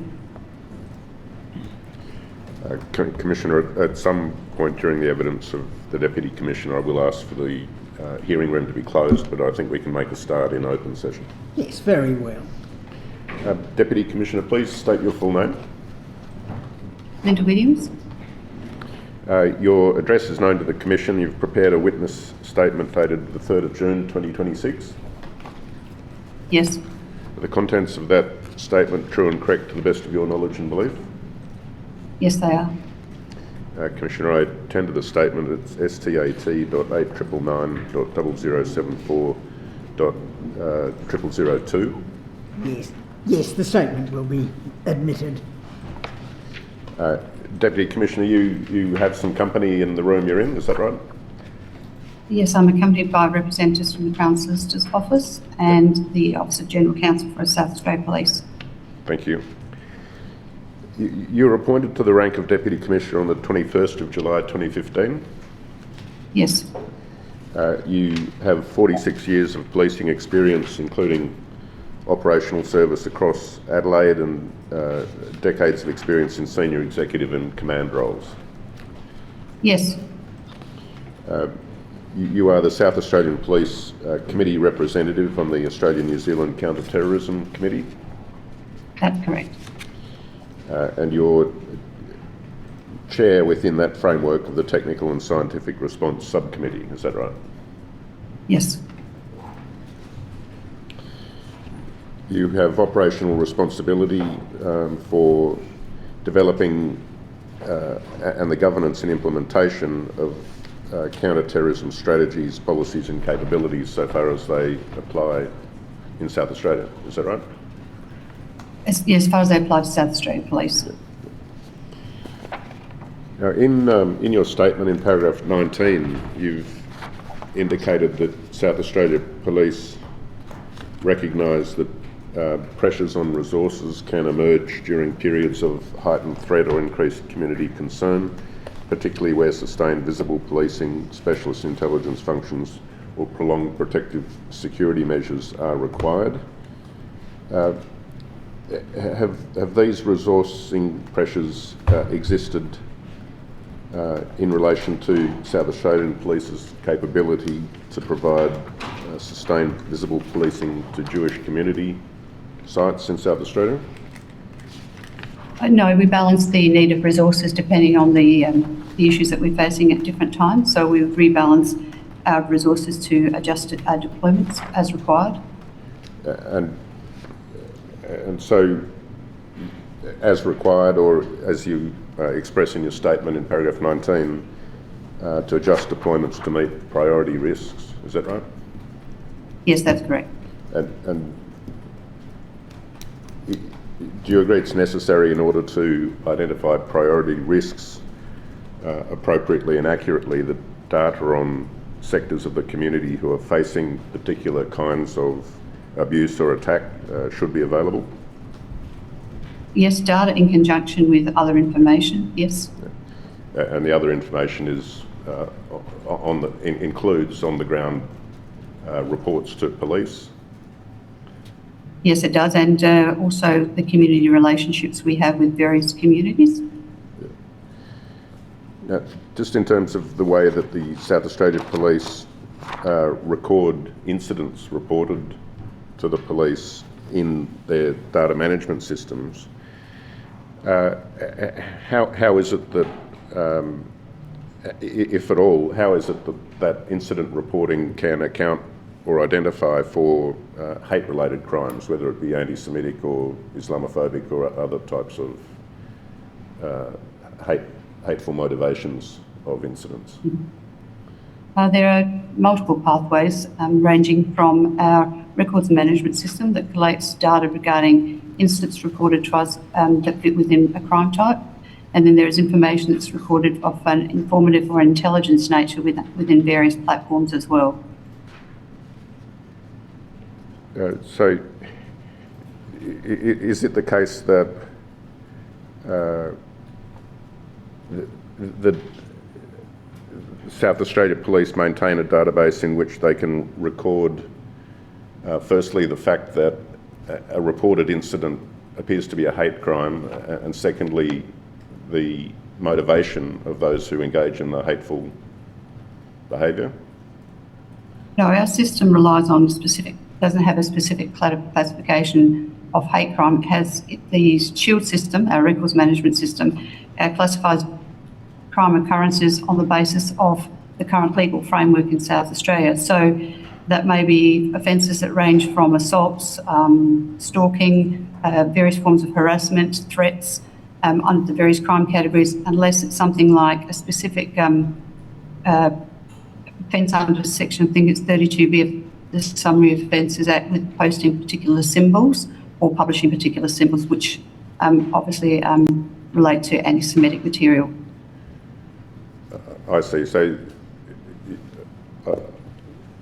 the sound that's coming through is not entirely clear, but is what you said, Deputy Commissioner, that the South Australian Police database categories for the purposes of recording incidents is tied very closely to the criminal offences that may be engaged or involved in respect of that behaviour? In terms of crime occurrences, yes, but there are methodologies or fields that police can use to indicate if they believe that the incident is hate-related based on religion or hate-related based on Judaism or another form of hate. So there are options within those fields that they can select, which would capture the data at that point. I'm sorry for interrupting. Could you describe what they can do then when they're entering data about the incidents to record that kind of circumstance? Depending on the situation that they're investigating or that's been reported, if they believe it may fit into that category, they can use their discretion to use a drop-down box on the screen to indicate that it could possibly be a hate crime under those fields. They can also, in relation to that system, if there's any concerns about a person's displaying or the behaviours may link to a specific ideology, there are some also drop-down boxes that they can flag against the person as well, which are, we have a lot of options that we can put flags of concern against a person. In this instance, obviously, we're focusing on those flags are for ideological motivations. And that depends on a narrative record being compiled and placed into the system, or are these drop-down boxes themselves ways to identify, for example, anti-Semitic conduct? The drop-down boxes would be supported by the narrative. The narrative would provide the officer the discretion to put these categories on the system as well as the main occurrence that they're investigating related to a crime type. I see. So does that mean that if it were necessary for planning purposes or resource deployment purposes to understand, for example, how many anti-Semitic incidents or crimes were committed in, for example, the 2025 calendar year, that would be something readily able to be understood from the South Australia database? It could be extracted from the database, yes. Now, so can I just take you to paragraph 26 of your statement?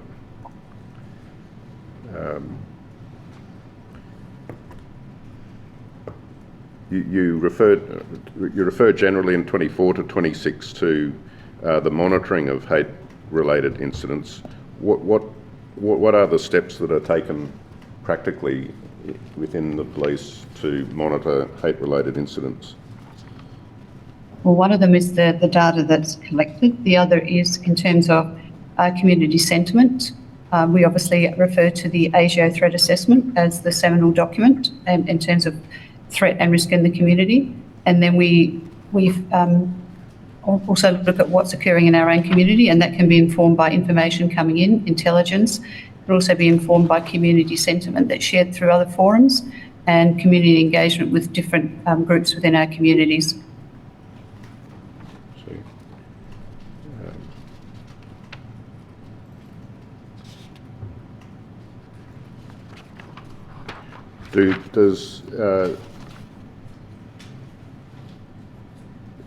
Withdraw that. Is there a process within South Australian Police for the regular preparation of any advice to police officers in relation to any trends that might be seen by way of this monitoring process that you've described? They would depend on the information. Then each district or region, so in the metropolitan area, we're divided into districts, and in the country, we're divided into regions. Each area has a intelligence capability to assess local trends and patterns, and that can be shared in that district or region, or in fact, it might be a service that specialises in a specific crime type, and then that information can be shared either to a particular work group or across the organisation, depending on the level of risk that might be required to be disseminated. And I take it that would be something that would be done on an ad hoc or as needs basis. Is that right? Yes, that's correct. And it's a regular. It's not a one-off once a year. It's a constant thing that people are looking at. What are the issues in their community? That's what I expect our commanders to be doing, and to be cognizant of local needs. Now, you've expressed the view in paragraph 39 of your statement that South Australian Police intelligence holdings indicate an observable increase in reported anti-Semitic conduct in South Australia in the period immediately following 7 October 2023. Is that right? Yes, that's correct. And if you can speak generally of the trends as you understand them in South Australia in respect of anti-Semitic conduct, can you indicate to the Commissioner what has occurred since then, in other words, in 2024 and up to date? So we saw an increase in 2024 in terms of the number of reports extracted from our system, and then we saw another increase in 2025, but we have seen a decrease in 2026 year to date of 1 July. The numbers are not particularly high in volume, but we have been recording what's in the system. Yes, thanks. Now, we understand from recent reports in the ABC News that there was an attack on an Adelaide home on the 11th of July by the application of anti-Semitic slurs and swastikas on a fence to a residential dwelling. Is that right? Yes, that's correct. And the occupants of that house were a Jewish family? Yes. The acting Police Commissioner Fitzgerald was reported as saying that he believed the symbols and messaging was applied because the occupants were Jewish, and indicated that patrols would be increased to make the occupants of the property feel safe as best the police can. Can you just address, as a matter of policing, the role that increasing patrols plays in dealing with this kind of incident? Sorry, I couldn't get the last line of your sentence then very clearly on the audio. Just the role that patrols or visible policing plays in relation to this kind of incident. I think it's very important in terms of a strong visible presence in these circumstances. It's not only for the reassurance of the victims involved, but also it's sending a strong message to the community about the importance that we place on keeping people safe in our community. And that's one of the reasons why on the day we immediately, this acting Assistant Commissioner undertook a press conference to indicate our views of this behaviour, and that it was not acceptable, and that was us also seeking any witnesses to the incident and putting our emphasis on how seriously we take these matters. Are you able to indicate if any enforcement action has been taken? Has charges been laid, for example? The investigation is ongoing, is all I'd be comfortable saying in an open hearing at the present time. Right, thank you. I do wish to turn to some more specific matters relevant to Adelaide policing, in particular in South Australia. So I might ask, Commissioner, if the hearing could be closed for that purpose. Yes, very well. I will direct that the balance of this witness's evidence is taken in a closed session, and I'm going to ask if there are members of the public here, if they would leave the gallery. Thank you. Thank you, Ms. Carlin.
Please be seated.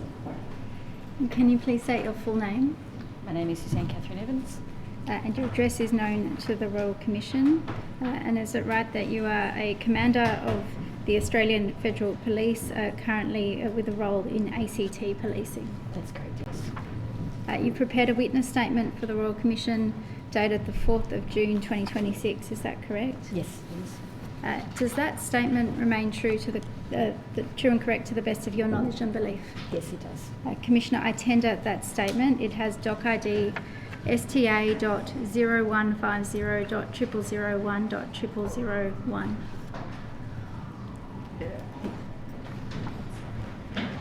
Yes, the statement will be admitted as an exhibit. And Commander, can I ask you to speak up a little? It's Apologies, Commissioner. hard to hear. You have currently the position of Commander Investigations within ACT Policing as part of the AFP, is that correct? That is correct. How long have you held that position? I was moved into that position on the 2nd of March 2026 and I took up the role on the 30th of March 2026. And prior to holding that position, is it right that you were Commander of Operations for ACT Policing from around July of 2024? That's correct, yes. ACT Policing is the community policing arm of the AFP that provides policing services under contract to the Australian Capital Territory, is that right? That's correct.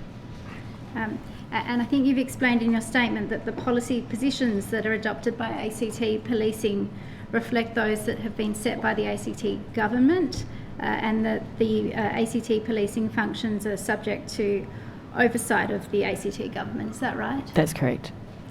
And you've described a policing services agreement that's in place with the ACT government with respect to the provision of services by ACT Policing, is that right? That's correct. And that agreement establishes various priorities and performance expectations for ACT Policing. Correct. Now, one of the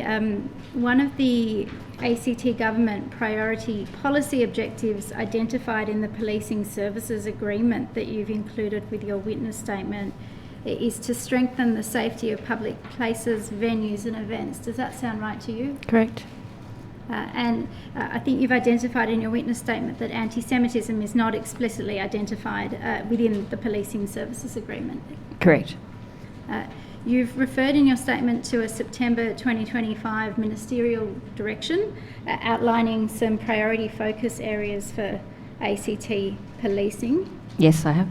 And I think you've indicated that some of the priorities within that direction might be seen as supportive of strategies to combat anti-Semitism. Is that right? Yes, that's correct. Can you tell me what some of those priorities that you see as intersecting with the policing response to anti-Semitism include? There is a priority area of counter-terrorism and violent extremism, and I think collectively the priorities all lend themselves to social cohesion within the community.